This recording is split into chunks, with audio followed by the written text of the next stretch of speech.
Hello everyone, मैं विक्रम कुमार आप सभी का अपने यूट्यूब चैनल स्कॉलर्स कॉन्सेप्ट के ऊपर स्वागत करता हूं।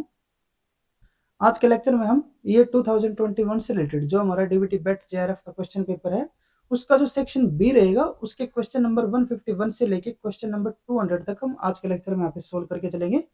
उसके अलावा जो हमारा ईयर 2021 से रिलेटेड जो हमारा डीबीटी बेट जेआरएफ का जो क्वेश्चन पेपर है उसका जो सेक्शन ए है वो हमने ऑलरेडी अपनी लेक्चर सीरीज के अंदर डिस्कस किया हुआ है। और अगर हम बात करें सेक्शन बी के लिए भी, तो क्योंकि इसके अंदर हमारे टोटल 150 क्वेश्चंस आते हैं, तो उसके जो इनिशियल हमारे जो 100 क्वेश्चंस है वो हमने ऑलरेडी अपनी लेक्चर सीरीज के अंदर डिस्कस किए हुए हैं। और जो लास्ट हमारे यहाँ पे 50 क्वेश्चंस रहते हैं उनको भी हम आज के लेक्चर में यहाँ पे डिस्कस करके चलेंगे। उसके अलावा जो ईयर 2022 और ईयर 2023 से रिलेटेड भी जो हमारा डीबीटी बेट जेआरएफ का क्वेश्चन पेपर है वो हमने अपनी लेक्चर सीरीज के अंदर ऑलरेडी डिस्कस किया हुआ है। तो अगर आपको उनसे रिलेटेड अगर कोई डाउट है तो आप वहां से अपने डाउट को क्लियर कर सकते हो। तो आज के लेक्चर में हम बात करेंगे जो हमारा ये 2021 से रिलेटेड जो हमारा बी सेक्शन है उसके जो हमारे 50 क्वेश्चन है, जिसके अंदर हमारा यहाँ पे फर्स्ट क्वेश्चन आता है कैस्प जजेस वन ऑफ द फॉलोइंग।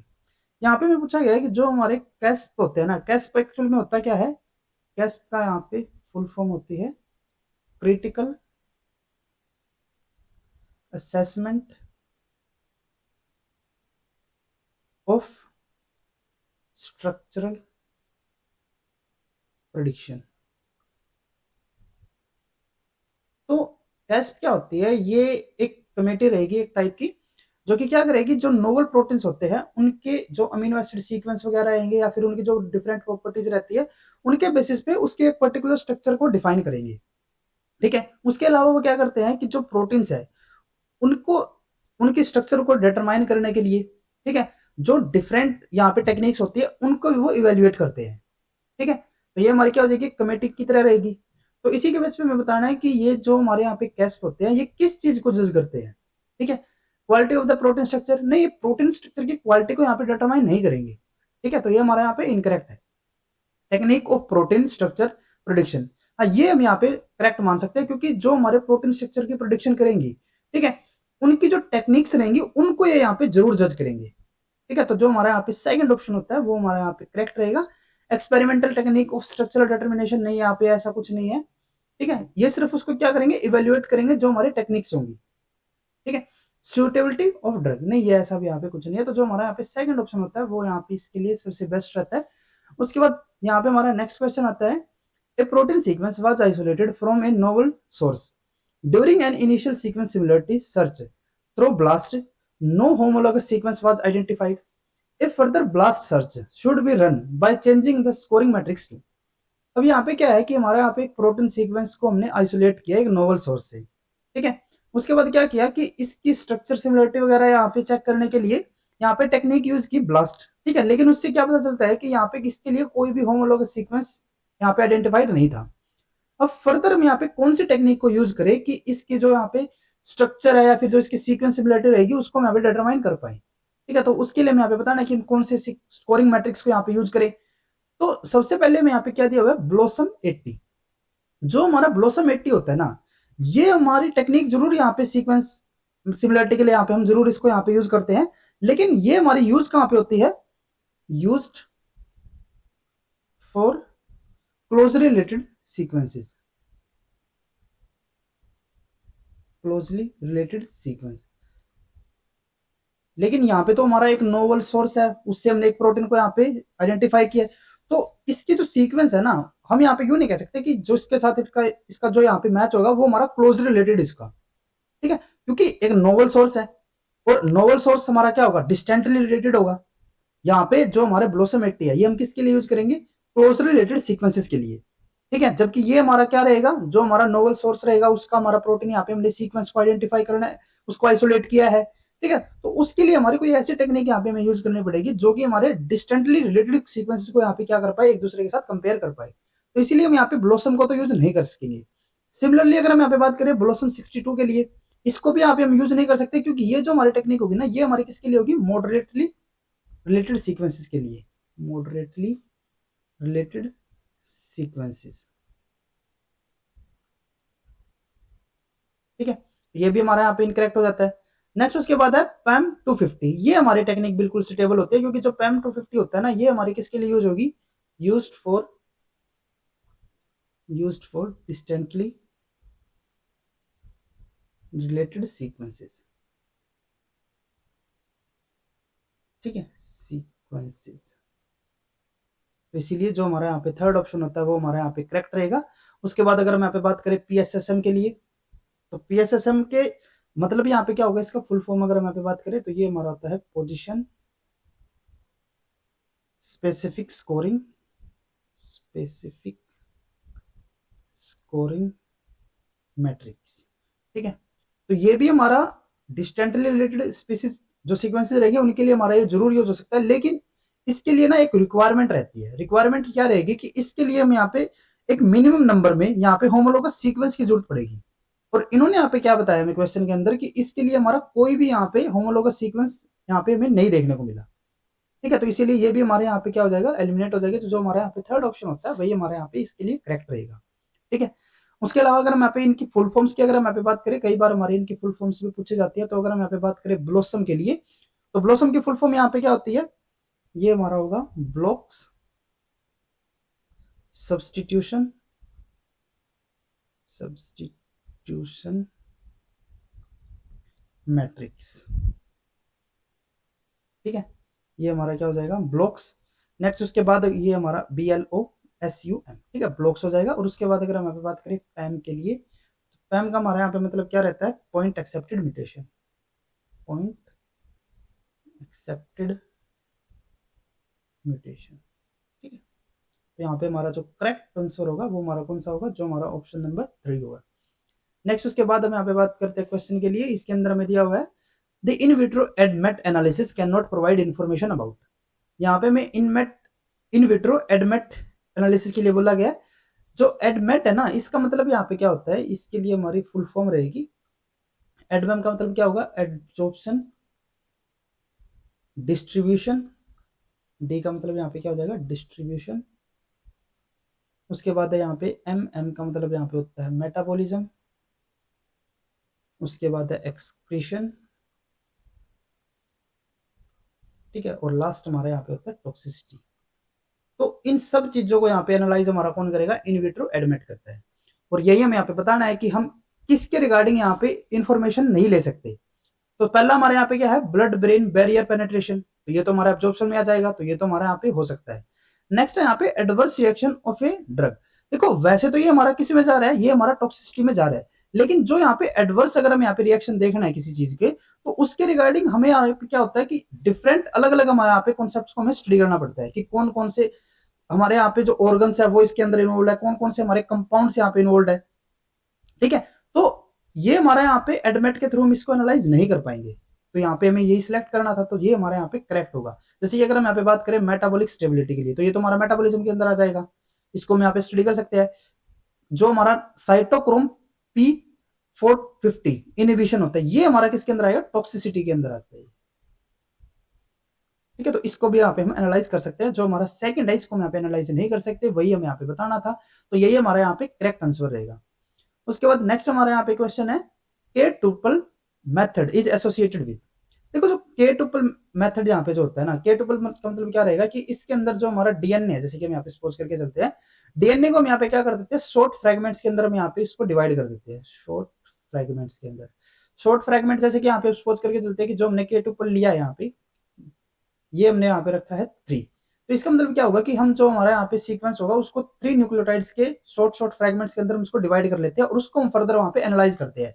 और उनको एनालाइज करके उन सारा जो भी हमने यहाँ पे अलग अलग के ट्यूपल के थ्रू यहाँ पे हमने जो इन्फॉर्मेशन यहाँ पे कलेक्ट की है, उसको हम क्या करते हैं, उसको हम कंप्लीट यहाँ पे सेटअप करके, जितने हमने यहाँ पे अलग अलग फ्रेगमेंट्स के अंदर यहाँ पे इनको डिवाइड किया था, उनको हम क्या करते हैं, फिर कंप्लीट सीक्वेंस को यहाँ पे हम एनालाइज कर सकते हैं, ठीक है। पहले हम उसको क्या करेंगे, शॉर्ट फ्रेगमेंट के अंदर एनालाइज करेंगे, फिर उसको हम कंप्लीट यहाँ पे कंबाइन कर देते हैं, ठीक है। अब जो हमारे यहाँ पे के ट्रिपल रहता है, ठीक है, इसी से फर्दर हमारे यहाँ पे क्या होगा, जो हमारी एक डायनेमिक प्रोग्रामिंग होती है, इसके अंदर हमारी डिफरेंट अलग अलग टेक्निक्स रहती है।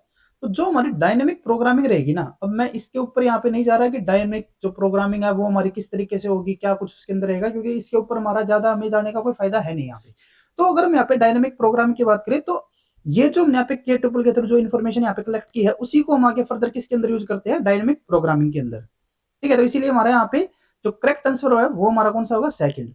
उसके अलावा अगर हम यहाँ पे बात करें कि जो के ट्यूपल थी और उसके अंदर हमने क्या किया था, जो हमने यहाँ पे अलग अलग सीक्वेंस थे उनको हमने क्या किया था, उनके अंदर सिमिलरिटी वगैरह या फिर उनके डिफरेंट प्रोस्पेक्टिव्स को हमने यहाँ पे स्टडी किया था। तो अगर हम यहाँ पे बाकी ऑप्शंस की बात करें, जैसे कि मल्टीपल सीक्वेंसिंग अलाइनमेंट है, देखो यहाँ पे मल्टीपल सीक्वेंसिंग तो हमारा यहाँ पे नहीं होगा, तो ये तो हमारे यहाँ पे वैसे एलिमिनेट हो जाता है। डॉट मैट्रिक्स भी यहाँ पे हमारा नहीं हो रहा। सीक्वेंस सिमिलरिटी यहाँ पे हमारा करेक्ट हो सकता था, लेकिन यहाँ पे हमारी जो ऑफिशियल की है उसके अंदर भी हम यहाँ पे जो सेकंड ऑप्शन है वो हमें यहाँ पे करेक्ट बताया गया है। और वैसे भी अगर हम यहाँ पे बात करें कि ये हमारा किसके साथ एसोसिएटेड होगा, तो आगे हमारा किसके साथ जाके कंबाइंड होगा, जो हमारी डायनेमिक प्रोग्रामिंग होगी। तो इसीलिए यहाँ पे जो हमारा करेक्ट आंसर बनता है वो हमारा कौन सा होगा, सेकंड ऑप्शन। ठीक है, ये भी हमारा करेक्ट हो सकता है अगर हमारा ये वाला ऑप्शन यहाँ पे नहीं होता। ठीक है, सीक्वेंसिबिलिटी यहाँ पे हम जरूर चेक करते हैं, लेकिन जो हमारा मेन पर्सपेक्टिव रहेगा वो हमारा किसके रिगार्डिंग रहेगा, डायनेमिक प्रोग्रामिंग के रिगार्डिंग। ठीक है, तो इसीलिए हमारे यहाँ पे सेकंड ऑप्शन करेक्ट रहेगा।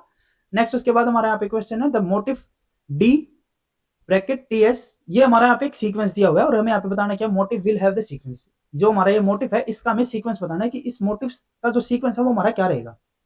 अब देखो यहाँ पे हमारा एक सीक्वेंस क्या दिया हुआ है हमें, डी ब्रैकेट जो हमारा मोटिव है ये, ठीक है, ये x2 ब्रैकेट है ये, फिर हमारा यहाँ पे ये दूसरे टाइप के हमारे यहाँ पे ब्रैकेट हो जाती है जी एच जिस टाइप से, और फिर ये हमारा एल, ये हमारे पास यहाँ पे मोटिव दिया हुआ है।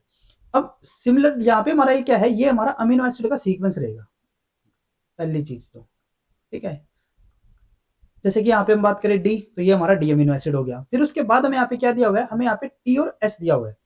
अब जहाँ पे अगर इस टाइप की हमारी ब्रैकेट हो ना, ठीक है, ये कुछ इस टाइप की ब्रैकेट हो, उसका मतलब क्या रहेगा कि जो इसके अंदर है, जैसे कि यहाँ पे हमारा टी और एस है, तो इसका मतलब रहेगा कि यहाँ पे हमारा टी भी हो सकता है या फिर एस हो, इन दोनों में से हमारा कोई भी यहाँ पे अमीनो एसिड हो सकता है। जैसे कि अगर बात करते हैं तो यहाँ पे हमारा टी भी हो सकता है या फिर हमारा यहाँ पे एस हो सकता है। ठीक है, इनमें से कोई भी हमें मिल सकता है। इनिशियली हमारा फर्स्ट क्या था, डी था यहाँ पे, फिर उसके बाद हमारा यहाँ पे टी भी हो सकता है, एस भी हो सकता है, दोनों में हम यहाँ पे इसको मान के चल रही है। नेक्स्ट उसके बाद हमारे यहाँ पे क्या है, x2, x का मतलब क्या होगा, एनी अमीनो एसिड।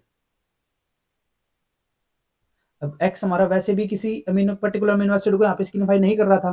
ठीक है, तो x का मतलब हमारा क्या रहेगा कि कोई भी हमारा यहाँ पे अमीनो एसिड हो सकता है।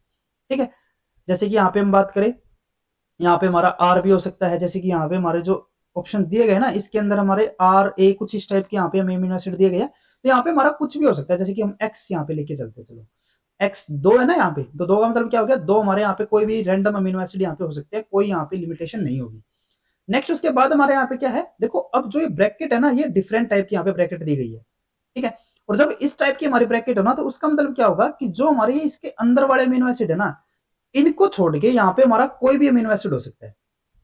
यहाँ पे क्या होना चाहिए कि जो हमारा जी और एच है ये बस यहाँ पे नहीं होने चाहिए, उसके अलावा यहाँ पे कोई भी अमीनो एसिड हमारा हो सकता है। ठीक है, और एक ही अमीनो एसिड होगा, यूं नहीं है कि दो अमीनो एसिड कोई भी हो सकते हैं, एक हमारा कोई भी यहाँ पे रैंडम अमीनो एसिड हो सकता है। सिर्फ यहाँ पे कंडीशन क्या है कि यहाँ पे हमारा जी और एच यहाँ पे नहीं होना चाहिए, यानी कि ग्लाइसिन और हिस्टीडीन हमारा यहाँ पे नहीं होना चाहिए। ठीक है, नेक्स्ट उसके बाद हमारे यहाँ पे लास्ट में क्या हो जाता है, एल हो जाएगा। ठीक है, तो ये हमारा यहाँ पे हमें सीक्वेंस एक निकल के आ रहा है। और यहाँ पे अगर हम ऑप्शंस को देखते हैं, जैसे कि फर्स्ट ऑप्शन में यहाँ पे क्या दिया हुआ है हमें, D S A R R L, D S A R R L. ठीक है, तो स्टार्टिंग में हमारा क्या हो गया, डी हो गया। ठीक है, यहाँ पे हमारा क्या होना चाहिए था, टी और एस में से कुछ भी हो सकता है, एस हो गया हमारा। नेक्स्ट उसके बाद हमारे यहाँ पे दो अमीनो एसिड रैंडमली कोई भी हो सकते थे, तो ठीक है, कोई भी हमारे यहाँ पे अमीनो एसिड हमें मिल गई। नेक्स्ट उसके बाद हमारे यहाँ पे जी और एच नहीं होना चाहिए था, जी एच यहाँ पे नहीं है, तो ये भी ठीक है। लास्ट हमारे यहाँ पे एल हो गया, तो ये भी हमारा करेक्ट हो गया। ठीक है, तो यानी कि जो फर्स्ट ऑप्शन होगा वही हमारे यहाँ पे करेक्ट है। बाकी ऑप्शंस को अगर हम यहाँ पे बात करें, जैसे कि नेक्स्ट में यहाँ पे सेकंड ऑप्शन में क्या दिया हुआ है, D S R R G L. ठीक है, तो यहाँ पे हमारा डी ठीक है, एस ठीक है, ये हमारे रैंडम कोई भी हो सकते थे, यहाँ पे हमें जी दिया हुआ है, जबकि जी और एच में से हमारा कोई भी यहाँ पे नहीं होना चाहिए था, तो इसीलिए ये हमारे यहाँ पे क्या हो जाएगा, इनकरेक्ट हो गया। नेक्स्ट उसके बाद है डी टी, डी टी ठीक है, यहाँ पे आर आर भी ठीक है, यहाँ पे हमारा एच दिया हुआ है, तो ये भी हमारा क्या हो जाएगा, इनकरेक्ट हो जाएगा। नेक्स्ट उसके बाद है डी आर, यहाँ पे मैं सेकंड पोजीशन पे क्या दे दिया, आर दे दिया, जबकि हमारा क्या होना चाहिए था, या तो एस या फिर टी, तो इसीलिए ये भी हमारे यहाँ पे इनकरेक्ट हो जाएगा। तो जो हमारे यहाँ पे फर्स्ट ऑप्शन होगा वही हमारे यहाँ पे करेक्ट रहेगा। उसके बाद नेक्स्ट हमारे यहाँ पे क्वेश्चन है, how many atomic position are required to measure a dihedral angle. एक डाइहेड्रल एंगल को मेजर करने के लिए हमारी कितनी मिनिमम यहाँ पे हमें एटॉमिक पोजीशन की यहाँ पे जरूरत पड़ती है। तो एक हमारा जो डाइहाइड्रल एंगल होगा उसको यहाँ पे मेजर करने के लिए, डाइहाइड्रल एंगल हमारा क्या रहेगा, जैसे कि ये हमारे यहाँ पे हो गया। ठीक है, ये वाला जो एंगल बना रहा है ना, इसके साथ अगर हम सामने से यहाँ पे देखेंगे, जैसे कि यहाँ पे अगर हम सामने से देखेंगे तो ये हमारा जो एंगल आएगा ना, ठीक है, ये हमारे यहाँ पे y हो गया, ये हमारे यहाँ पे x हो गया, ठीक है, ये y और x है। तो अगर हम यहाँ से देख रहे हैं इसको सामने से, तो ये हमारा जो एंगल निकल के आएगा, ये हमारा क्या होगा, डाइहेड्रल एंगल। तो इसके लिए हमें कितने पोजीशन की यहाँ पे जरूरत पड़ेगी, 1 2 3 एंड 4। तो यहाँ पे हमारा जो थर्ड ऑप्शन होगा वही हमारा यहाँ पे करेक्ट है। नेक्स्ट उसके बाद है, which one of the following will be used to access the structural similarity of biomolecule. जो बायोमोलिक्यूल्स है उनकी स्ट्रक्चरल सिमिलरिटी को एक्सेस करने के लिए हम यहाँ पे किस वैल्यू को यहाँ पे यूज करते हैं। तो फर्स्ट हमें यहाँ पे दिया हुआ है ई वैल्यू। जो ई वैल्यू है ना, ये हमारे सिमिलरिटी के लिए जरूर होगा, लेकिन ये हमारा सीक्वेंस सिमिलरिटी के लिए यूज होता है, सीक्वेंस सिमिलरिटी के लिए। ठीक है, तो ये हमारे यहाँ पे इनकरेक्ट। नेक्स्ट हमारे यहाँ पे है पी। जो पी वैल्यू होती है, ये हमारे किसके लिए यूज होती है, सिग्निफिकेंस लेवल के लिए, कि जो हमारे रिजल्ट है वे हमारे कितने सिग्निफिकेंट है। तो ये भी हमारे यहाँ पे इनकरेक्ट है। रूट मीन स्क्वायर डेविएशन, ये हमारा बिल्कुल करेक्ट होगा। जो RMSD होता है, ये हम किसके लिए यूज करते हैं, स्ट्रक्चरल सिमिलरिटी के लिए। तो ये हमारे यहाँ पे करेक्ट ऑप्शन। नेक्स्ट उसके बाद है स्टैंडर्ड डेविएशन। स्टैंडर्ड डेविएशन हमारा किसके लिए यूज होता है, जैसे कि हमारे लेक्चर जो हमारे बायोस्टैटिस्टिक्स के लिए जो हमारा एक पर्टिकुलर लेक्चर भी था PYQs का, उसके अंदर हमने आपको बताया था कि जो हमारा स्टैंडर्ड डेविएशन होगा, ये हमारा किसके लिए बताता है हमें, कि जो हमारी वैल्यूज है वे हमारी कितनी डिस्पर्स है। जैसे कि जो हमारी मीन वैल्यू होगी, जैसे कि हमारे पास यहाँ पे 3 रैंडम वैल्यू लेके चल रहे हैं, 10 12 और 8 हो गया, तो इसका जो मीन आएगा वो हमारा कितना हो गया, 10 हो गया। तो जो हमारी ये बाकी की वैल्यूज है ना, जो इसका मीन हमने यहाँ पे निकाला है, तो ये वैल्यूज हमारी इस मीन वैल्यू के कितने डाइवर्ट है, कितने डिस्पर्स्ड है, ठीक है, वो हमें कौन बताएगा, स्टैंडर्ड डेविएशन। ठीक है, तो ये भी हमारे यहाँ पे इनकरेक्ट हो गया। तो जो हमारे यहाँ पे थर्ड ऑप्शन होगा वो इसके लिए हमारा करेक्ट रहेगा। नेक्स्ट उसके बाद है, you have purified A protein x and observe the following. यहाँ पे हमने क्या किया, एक प्रोटीन एक्स हमने यहाँ पे प्योरीफाई किया, और उसको रिगार्डिंग यहाँ पे हमें डिफरेंट डाटा हमें यहाँ पे दिया हुआ है। फर्स्ट इन्होंने यहाँ पे क्या बोला है, when run on a native page it give rise to a single band. जब हमने इसको एक नेटिव पेज के ऊपर रन करवाया, नेटिव पेज का मतलब क्या होगा, कि यहाँ पे हमने इस जो इसकी नॉर्मल जो इसकी स्ट्रक्चर थी, बिल्कुल जो इसकी नेटिव स्ट्रक्चर थी, उसको हमने क्या करवाया, इसके ऊपर STS के ऊपर रन करवा दिया, सॉरी पेज के ऊपर हमने इसको रन करवाया, पॉलीएक्राइलमाइड जेल इलेक्ट्रोफोरेसिस के ऊपर। तो यहाँ पे हमें क्या देखने को मिला, एक हमें यहाँ पे बैंड देखने को मिला। ठीक है, इसका वेट वगैरह यहाँ पे हमें कुछ भी नहीं दिया हुआ। नेक्स्ट इन्होंने सेकंड यहाँ पे क्या बोला है, when run on a non reducing STS page. जब हमने इसको रन करवाया किसके ऊपर, नॉन रिड्यूसिंग STS पेज के ऊपर, नॉन रिड्यूसिंग STS पेज, ये हमारा कौन सा था, नेटिव वाला। ठीक है, तो यहाँ पे हमें क्या देखने को मिलता है, you obtain 2 bands corresponding to 40 and 60 kilo dalton. यहाँ पे हमें 2 बैंड देखने को मिलते हैं, एक हमारा 60 किलो डाल्टन का और एक हमारे यहाँ पे 40 किलो डाल्टन का। ठीक है, जैसे कि सपोज करके चलते हैं, ये हमारा 60 वाला हो जाएगा, ये हमारा यहाँ पे 40 किलो डाल्टन का हो गया। ठीक है, अब नॉन रिड्यूसिंग का मतलब क्या हो जाता है, कि यहाँ पे हमारे जो हमारा प्रोटीन था, नेटिव प्रोटीन था, इसके अंदर अगर हमारी कोई नॉन कोवलेंट बॉन्ड होगा इनके बीच में, जो हमारी जो वीक इंटरेक्शन अगर इन दो, जो हमारा जैसे कि ये हमारा प्रोटीन हो गया ना, ये हमारा नेटिव प्रोटीन है, नेटिव प्रोटीन के अंदर हमारी क्या हो सकती है, कि हमारी अलग अलग यहाँ पे इसकी सब यूनिट हो सकती है। तो जो हमारी सब यूनिट्स है, जो हमारी ये चेन्स रहेंगी, जिससे हमारा पूरा का पूरा प्रोटीन की फॉर्मेशन हुई है, उसमें क्या हो सकता है कि दो चेन्स के बीच में हमारे यहाँ पे नॉन कोवलेंट इंटरेक्शन हो सकती है, जैसे कि हाइड्रोजन बॉन्ड इंटरेक्शन हो सकती है, या फिर हाइड्रोफोबिक इंटरेक्शन हो सकती है। तो जो हमारी नॉन कोवलेंट इंटरेक्शन होती है, वो STS पेज के ऊपर नॉन रिड्यूसिंग वाले के अंदर क्या हो जाएंगी, वो ब्रेक हो जाएंगी। लेकिन यहाँ पे कंडीशन क्या है, कि जो हमारा कोवलेंट बॉन्ड होता है वो यहाँ पे ब्रेक नहीं होगा। कोवलेंट बॉन्ड जैसे कि हम यहाँ पे बात करें डाइसल्फाइड बॉन्ड के लिए, तो वो हमारा यहाँ पे यूं का यूं रहेगा, ये हमारा अभी तक ब्रेक नहीं हुआ है। और नेक्स्ट में हमने यहाँ पे क्या किया, when run on a reducing STS page.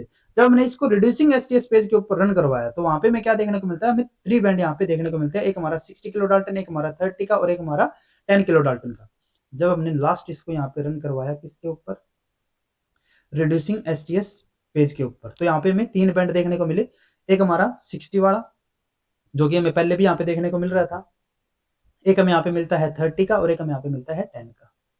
तो जो हमारा यहाँ पे 40 वाला था वो हमारा क्या हो गया, 2 बैंड्स के अंदर यहाँ पे डिवाइड हो गया। अब इसका मतलब क्या होगा, कि जो हमारा ये 40 वाला बैंड था ना, जो हमारा ये 40 वाली सब यूनिट थी, इसमें क्या होगी, हमारी 2 और यूनिट होगी। जैसे कि ये हमारे जो 40 वाला सब यूनिट है ना, ये हमारा कंप्लीट 2 सब यूनिट का बना होगा, एक हमारी 30 और एक हमारी 10, और इनके बीच में क्या होगा, यहाँ पे डाइसल्फाइड बॉन्ड होगा। जब हमने STS के ऊपर रन करवाया, तो ये हमारा बॉन्ड ब्रेक हुआ, तो एक हमारा 30 का बैंड हमें यहाँ पे देखने को मिल रहा है, एक हमारा 10 का बैंड यहाँ पे देखने को मिल रहा है। तो इसका मतलब क्या होता है, कि यहाँ पे हमारा जो प्रोटीन होगा, वो प्रोटीन हमारा किसका बना होगा, ये हमारा 3 सब यूनिट का बना होगा, जिसमें क्या होगा, कि 2 सब यूनिट तो हमारी क्या होगी, 2 सब, ये जो हमारी 30 और 10 वाली है, ये तो हमारी क्या होगी, एक दूसरे के साथ डाइसल्फाइड बॉन्ड के थ्रू एक दूसरे के साथ अटैच होगी। और जो ये 40 की अब बनेगी डाइसल्फाइड बॉन्ड के थ्रू, वो हमारी क्या होगी, 60 वाले के साथ हमारी नॉन कोवलेंट बॉन्ड के थ्रू एक दूसरे के साथ अटैच होगी। ठीक है। तो यहाँ पे मैं बताना क्या है, what can you conclude about the purified protein x, जो हमारे प्रोटीन एक्स आया है इसके लिए हमारे यहाँ पे डिफरेंट हमें ऑप्शन दिए हुए हैं, हमें यहाँ पे करेक्ट ऑप्शन को सिलेक्ट करना है। तो यहाँ पे मैं फर्स्ट क्या दिया हुआ है, X is complex of 3 polypeptide chain, all of which are linked to each other by disulfide bond। तो ये हमारे यहाँ पे इनकरेक्ट होगा। देखो 3 पॉलीपेप्टाइड चेन यहाँ पे ठीक है, लेकिन ये सारे के सारे एक दूसरे के साथ डाइसल्फाइड बॉन्ड के थ्रू अटैच है, ये हमारे यहाँ पे इनकरेक्ट है, क्योंकि सिर्फ दो ही हमारे यहाँ पे क्या है, एक दूसरे के साथ डाइसल्फाइड के थ्रू अटैच थी। तो ये हमारे यहाँ पे incorrect. X contain at least 3 polypeptide chain that form a complex, बिल्कुल करेक्ट है यहाँ पे, क्योंकि 3 के साथ हमें बना हुआ है और यहाँ पे इन्होंने डाइसल्फाइड बॉन्ड की जो हमारे यहाँ पे बात थी, जैसे कि हमने फर्स्ट ऑप्शन के अंदर देखा, वो इन्होंने यहाँ पे इंक्लूड किया ही नहीं। बाकी फिर भी यहाँ पे अब एक बार इसको लेके चलते हैं कि चलो ठीक है, ये हमारे यहाँ पे अभी तक करेक्ट होना चाहिए, बाकी ऑप्शंस के साथ भी इसको यहाँ पे हम मैच कर लेते हैं, क्या पता हमें नेक्स्ट ऑप्शन के अंदर बिल्कुल स्पेसिफिक यहाँ पे हमें कंडीशन दी हुई हो। तो अभी तक हमारा जो सेकंड ऑप्शन है वो हमारा यहाँ पे करेक्ट रहेगा। नेक्स्ट है एक्स कंटेन 2 पॉलीपेप्टाइड चेन, ये हमारे यहाँ पे इनकरेक्ट हो गया, 3 तो हमारे यहाँ पे हमें कंफर्म है। नेक्स्ट है x has 3 polypeptide that have intramolecular disulphide bond, तो ये भी हमारे यहाँ पे क्या हो जाएगा, इनकरेक्ट होगा। यहाँ पे इन्होंने क्या बोला है, इंट्रामोलिकुलर। इंट्रामोलिकुलर का मतलब क्या हो जाएगा, जैसे कि जो हमारी चेन है ना वो अपने आपके साथ क्या कर रही है, यहाँ पे डाइसल्फाइड बॉन्ड की फॉर्मेशन कर रही है। तो ऐसा नहीं है, यहाँ पे दो हमारी जो बॉन्ड्स है, दो जो हमारी सबनेट होंगी उनके बीच में हमारे यहाँ पे डाइसल्फाइड बॉन्ड होगा। ठीक है, इंटरमोलिकुलर होगा वो दो मॉलिक्यूल्स के बीच में, दो सब यूनिट के बीच में। तो ये हमारे यहाँ पे इनकरेक्ट, इसीलिए जो हमारे यहाँ पे सेकंड ऑप्शन होता है वही हमारे यहाँ पे करेक्ट रहेगा। नेक्स्ट उसके बाद हमारे यहाँ पे आता है what type of bond generally stabilize the antigen antibody interaction. जो एंटीजन एंटीबॉडी इंटरेक्शन होती है उसके अंदर हमें कौन से टाइप के बॉन्ड हमें देखने को मिलते हैं वो हमें बताना है। देखो जो हमारे एंटीजन एंटीबॉडी इंटरेक्शन रहेगी उसके अंदर आपको पहली चीज यहाँ पे क्या क्लियर होनी चाहिए कि इनके बीच में कभी भी कोवलेंट बॉन्ड की फॉर्मेशन तो नहीं होगी, क्लियर है। दूसरा क्या होगा कि यहाँ पे वीक इंटरेक्शन होती है, ठीक है। तो जैसे कि अगर हम यहाँ पे ऑप्शंस के लिए बात करें, weak hydrogen bond and van der Waals forces, बिल्कुल करेक्ट है, यहाँ पे हमने बताया वीक इंटरेक्शन होगी, कोवलेंट वाली नहीं होगी। नेक्स्ट उसके बाद है कोवलेंट बॉन्ड दे दिया, इनकरेक्ट है। डाइसल्फाइड एक कोवलेंट बॉन्ड ही होता है, ये भी इनकरेक्ट है। ग्लाइकोसिडिक भी नहीं होगा, बस। तो इसीलिए हमारे यहाँ पे जो फर्स्ट ऑप्शन होता है वही हमारा करेक्ट रहेगा। नेक्स्ट उसके बाद है टाइसेक डिजीज इज ए, यहाँ पे हमें टाइसेक डिजीज के लिए बताया गया और यहाँ पे हमें इसके लिए जो इसका इनहेरिटेंस पैटर्न रहता है उसको हमें सिलेक्ट करना है कि टाइसेक जो हमारी डिजीज है वो हमारे कौन से इनहेरिटेंस पैटर्न को फॉलो करती है। तो जो हमारी टाइसेक डिजीज होती है ना, ये हमारी किस टाइप की रहेगी, ऑटोसोमल रिसेसिव की, ऑटोसोमल रिसेसिव, ठीक है। अब एक्चुअल में होता क्या है टाइसेक डिजीज के अंदर, अगर हम इसके लिए बात करें तो ये हमारे क्या करती है, जो हमारा टाइसेक जो हमारा यहाँ पे डिजीज रहेगी, ठीक है, ये क्या करती है, ये हमारी अफेक्ट करेगी नर्वस सिस्टम को, अफेक्ट नर्वस सिस्टम, ठीक है। कैसे करती है, इसके अंदर क्या होता है, म्यूटेशन इन हेक्सा जीन, ठीक है। जो हेक्सा जीन होगा उसके अंदर यहाँ पे म्यूटेशन हो जाती है और इसकी वजह से अब क्या होता है, इंस्ट्रक्ट जो हमारी हेक्सा जीन था ये हमारा करता क्या था, instruct to make the hexosaminidase enzyme. जो हमारा हेक्सा जीन होता था ये हमारा क्या करता था, ये हमारा हेक्सासेमिनिडेज एंजाइम की फॉर्मेशन करवाता था। अब इसके अंदर क्या हो गया, यहाँ पे म्यूटेशन हो गई, तो इसकी वजह से ये जो पर्टिकुलर एंजाइम था इसकी यहाँ पे फॉर्मेशन अब नहीं होगी। अब जो हमारा हेक्सासेमिनिडेज था ये हमारा क्या करता था, ये हमारा जो जीए होता था, एक GM2 हमारा फैटी एसिड है एक, ठीक है, इसकी मेटाबॉलिज्म के अंदर ये हेल्प करता था, ठीक है। अब देखो यहाँ पे क्या हुआ, जो हमारी टाइसेक डिजीज होती थी इसके अंदर क्या हो जाता है कि जो हमारा नर्वस सिस्टम है वो हमारा अफेक्ट होता है, और ये हमारा अफेक्ट क्यों होता है, क्योंकि यहाँ पे क्या हुआ, हेक्सा जीन के अंदर यहाँ पे म्यूटेशन हुई। हेक्सा जीन की म्यूटेशन की वजह से क्या हुआ कि जो हमारा हेक्सासेमिनिडेज एंजाइम था ये हमारे यहाँ पे इसकी फॉर्मेशन नहीं होगी। ये हमारा एंजाइम क्या करता था, जो हमारा GM2 जो फैटी एसिड है इसकी मेटाबॉलिज्म के अंदर हेल्प करता था। अब अगर यही हमारे यहाँ पे एंजाइम नहीं बन रहा तो यानी कि इसका मेटाबॉलिज्म यहाँ पे नहीं होगा, और जिसकी वजह से क्या हो जाता है कि जो GM2 है ना इसका एक्यूमुलेशन हो जाता है, एक्यूमुलेशन, ठीक है।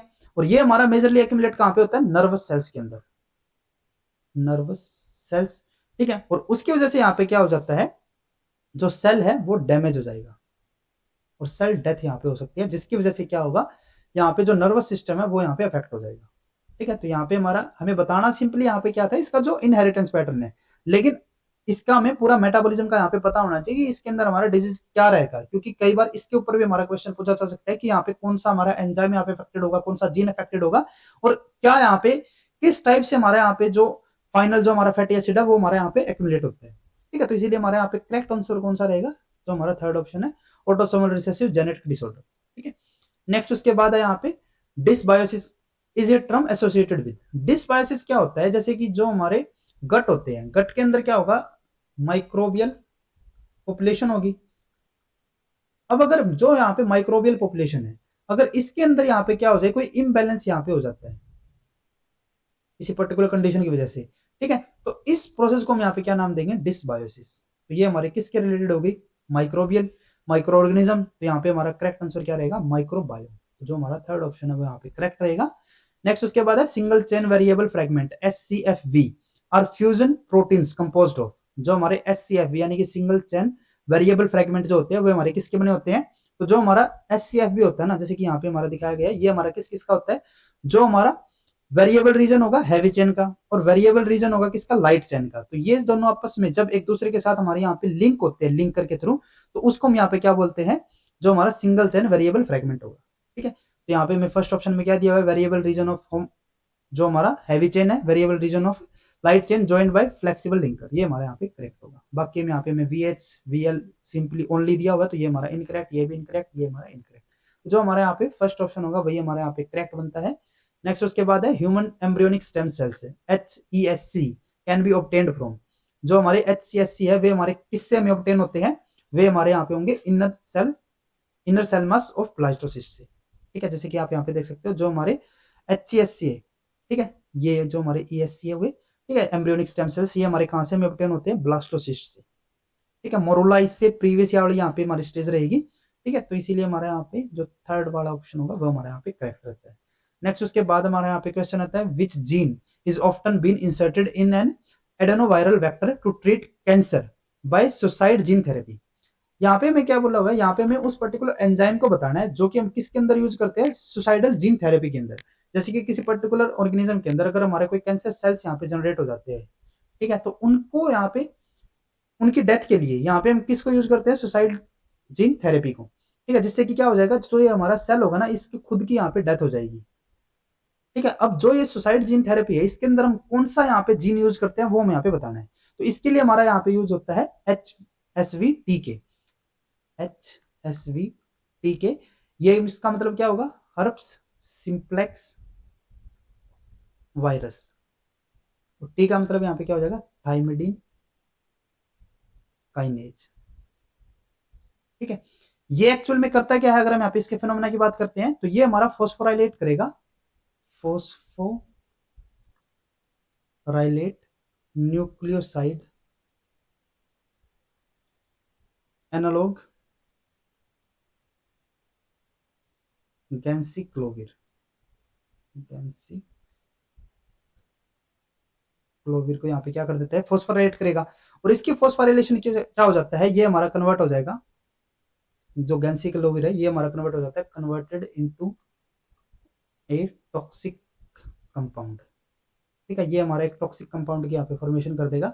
अब जो ये टॉक्सिक कंपाउंड होगा, इसकी वजह से क्या हो जाता है कि जो डीएनए है ना वो डिसरप्ट हो जाएगा, डीएनए डिसरप्शन, और इसी की वजह से क्या हो जाता है, सेल डेथ हो जाएगी। ठीक है, तो ये हमारा कौन सा यूज होगा यहाँ पे, HSV-TK। जो हमारा फर्स्ट ऑप्शन है वही हमारे यहाँ पे करेक्ट होगा। नेक्स्ट उसके बाद हमारे यहाँ पे क्वेश्चन है, which one of the following is the most common adjuvant composed of water in oil emulsion with mycobacterium tuberculosis component. अब यहाँ पे हमें क्या बताना है, हमें यहाँ पे उस एडजुवेंट का नाम बताना है जो कि हमारा किसका बना हो, water in oil emulsion with mycobacterium tuberculosis. देखो, जो वाटर इन ऑयल इमल्सन है ना, इसके लिए हमारा जो सबसे कॉमन यहाँ पे जो एडजुवेंट होता है वो आपको यहाँ पे याद में रखना है, फ्रूट एडजुवेंट। फ्रूट्स एडजुवेंट होता है। अब जो हमारा फ्रूट एडजुवेंट होता है ना, ये एडजुवेंट, सॉरी, जो फ्रूट एडजुवेंट होगा ये हमारा दो टाइप का होता है। एक हमारा यहाँ पे होता है कंप्लीट, एक हमारा होगा यहाँ पे कंप्लीट, और एक हमारा यहाँ पे होता है इनकम्प्लीट। जो यहाँ पे कंप्लीट होगा उसके अंदर क्या होता है, माइक्रोबैक्टीरियम जो होंगे ना, ये माइक्रोबैक्टीरियम ये हमारे वहां पे प्रेजेंट होंगे, और इनकम्प्लीट के अंदर यही हमारे जो माइक्रोबैक्टीरियम है वो वहां पे एब्सेंट होते हैं। अब यहाँ पे इन्होंने क्या बोला है, वाटर इन ऑयल इमल्सन, ठीक है, फ्लूइड तक हम पहुंच गए यहाँ पे विद माइक्रोबैक्टीरियम ट्यूबरकुलोसिस, यानी कि हमारे यहाँ पे प्रेजेंट होंगे। प्रेजेंट होने का मतलब क्या हो जाएगा, कंप्लीट फ्लूइड एडजमेंट, तो इसीलिए हमारे यहाँ पे जो सेकंड ऑप्शन होता है वही हमारे यहाँ पे करेक्ट होगा। नेक्स्ट उसके बाद हमारे यहाँ पे आता है karyogram of an individual show presence of 45 chromosome. यहाँ पे किसी एक पर्टिकुलर इंडिविजुअल का यहाँ पे कार्योग्राम यहाँ पे जनरेट किया गया, जिसके अंदर क्या देखने को मिलता है कि 45 यहाँ पे क्रोमोसोम ऑब्टेन हुए।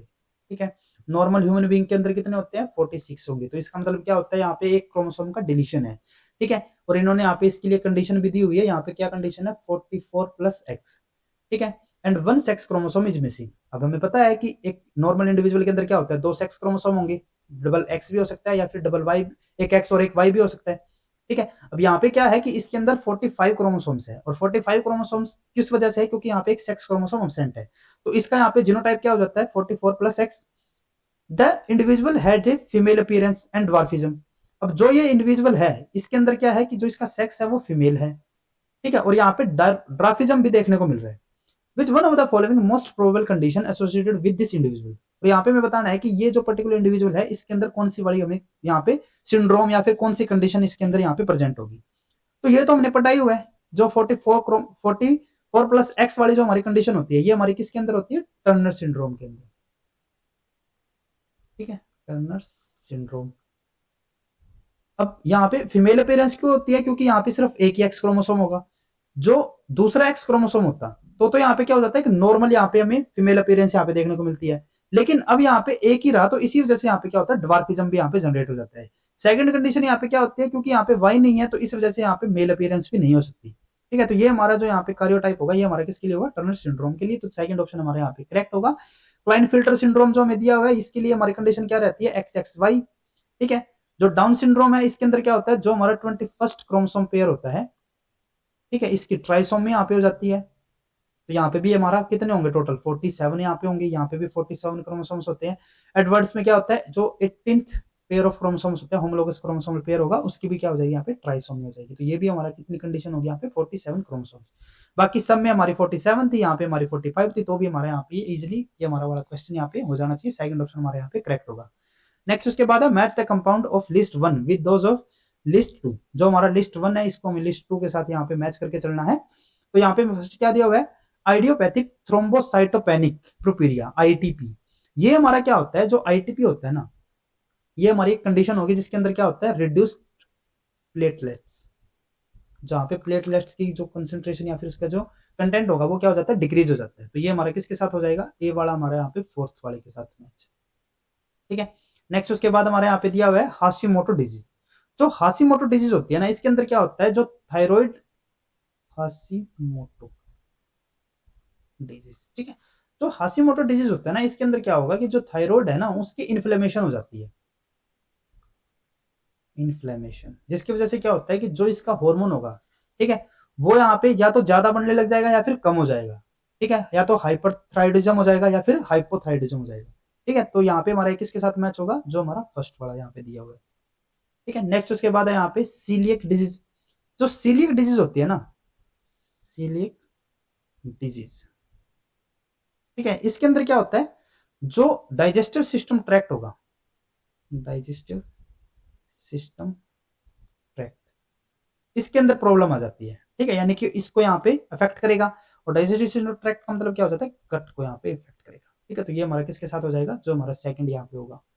ठीक है, नेक्स्ट उसके बाद लास्ट हमारा यहाँ पे आता है डी, यहाँ पे हंटिंगटन डिजीज, और ये हमारी क्या होती है, न्यूरो डिजेनरेटिव डिजीज रहेगी। ठीक है, तो ये हमारा किसके साथ हो जाएगा, ब्रेन के साथ, ये हमारा थर्ड वाले के साथ। तो ये हमारे यहाँ पे करेक्टली मैच हो रही है। तो अगर हम यहाँ पे ऑप्शंस के लिए बात करें तो यहाँ पे हमें क्या दिया हुआ है, A1 दिया हुआ है, जबकि A4 आना चाहिए, तो इनकरेक्ट, A2 इनकरेक्ट, ये A3 भी इनकरेक्ट, A4, तो जो हमारे यहाँ पे फोर्थ ऑप्शन होता है वही हमारे यहाँ पे इसके लिए करेक्ट होगा, B1 C2 एंड D3।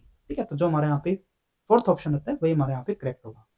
उसके बाद नेक्स्ट हमारे यहाँ पे क्वेश्चन है, which family does HIV belong to. जो HIV वायरस है वो किस फैमिली से बिलोंग करता है, रेट्रोवायरस से, रेट्रोवायरस। बस, तो ये हमारे यहाँ पे करेक्ट होगा। ये हमारा क्या करेगा, जो अपनी पॉपुलेशन को यहाँ पे इंक्रीज करेगा, वो किसके थ्रू करता है, डीएनए के थ्रू। वैसे इसका जो जेनेटिक मटेरियल क्या होगा, वो आरएनए होगा, तो ये डीएनए के थ्रू क्या करेगा, चेंज होकर यहाँ पे अपनी पॉपुलेशन को इंक्रीज करता है। तो इसीलिए हमारा क्या हो जाएगा, रेट्रोवायरस में आएगा। ठीक है, तो ये हमारे यहाँ पे सेकंड ऑप्शन इसके लिए करेक्ट रहेगा। नेक्स्ट उसके बाद हमारे यहाँ पे क्या है, कुरु disease in human is caused by. जो कुरु डिजीज है वो हमारी कौन कॉज करता है, वो हमें यहाँ पे बताना है। तो जो कुरु डिजीज है ना, ये इसको कौन कॉज करता है, जो प्राइन्स होंगे। प्राइन्स क्या होते हैं, अगर हम यहाँ पे प्राइन्स की बात करें तो इसमें क्या होगा कि जो हमारे प्रोटीन्स होते हैं, ठीक है, इनकी मिस फोल्डिंग यहाँ पे होती है। और ये जो मिस फोल्डिंग है ना, इसी की वजह से क्या होगा कि जो बाकी के इसके आसपास के प्रोटीन्स होंगे उनके अंदर भी ये मिस फोल्डिंग को यहाँ पे इंकरेज करेगा। ठीक है, जिसकी वजह से क्या हो जाएगा, एक यहाँ पे न्यूरो डिजनरेटिव डिजीज होती है।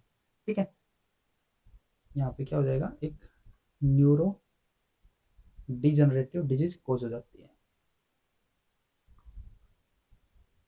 और ये जो डिजीज है ना, ये कहाँ पे मेजरली देखने को मिलती है, जो पेपुआ न्यू गुइनिया कंट्री है, ठीक है, पीएनजी के अंदर। और ये एक्चुअल में अगर ट्रांसमिशन की अगर हम इसके लिए बात करें तो ये पीएनजी जो हमारे यहाँ पे कंट्री हमने बताई ना, यहाँ पे क्यों कोज होती है ये, क्योंकि यहाँ पे ना एक रिचुअल है कि जब जो इंडिविजुअल है, ठीक है, उसकी डेथ हो जाती है तो जो उसका ब्रेन होता है ना, उसको खाने की। और ये डिजीज कैसे होती है, ब्रेन से भी होती है। ठीक है, न्यूरोडिजनरेटिव डिजीज है ना, तो ये इन्फेक्ट किसको करेगी, ब्रेन को इन्फेक्ट करेगी। और ब्रेन को ये क्या कर लेते हैं जब ईट करते हैं, ठीक है, कैनिबलिज्म के थ्रू, तो यहाँ पे क्या हो जाएगा कि उनके अंदर भी ये डिजीज ट्रांसमिट हो जाती है। तो इसीलिए यहाँ पे ये डिजीज मेजरली देखने को मिली थी। ठीक है, तो ये कौन कोज करेगा, प्राइम्स। तो इसीलिए हमारे यहाँ पे जो थर्ड ऑप्शन होगा वही हमारे यहाँ पे करेक्ट होता है। नेक्स्ट उसके बाद है which statement is true about for pathogenicity island. जो पैथोजेनिसिटी आइसलैंड है उसके लिए यहाँ पे हमें डिफरेंट स्टेटमेंट दी है, उसमें से करेक्ट स्टेटमेंट को यहाँ पे हमें सिलेक्ट करना है। तो पैथोजेनिसिटी आइसलैंड क्या होता है कि जो अलग अलग पैथोजेंस है, ठीक है, उनके अंदर क्रोमोसोम के ऊपर एक पर्टिकुलर एरिया रहता है जिसको क्या करेगा, वो मेजरली यहाँ पे हमारा पैथोजेनिसिटी के लिए रिस्पॉन्सिबल रहता है। ठीक है, तो वही हमें यहाँ पे सिलेक्ट करना है। तो अगर हम यहाँ पे ऑप्शंस की बात करें, these are large segment of bacterial genome encoding virulence factor, बिल्कुल करेक्ट है।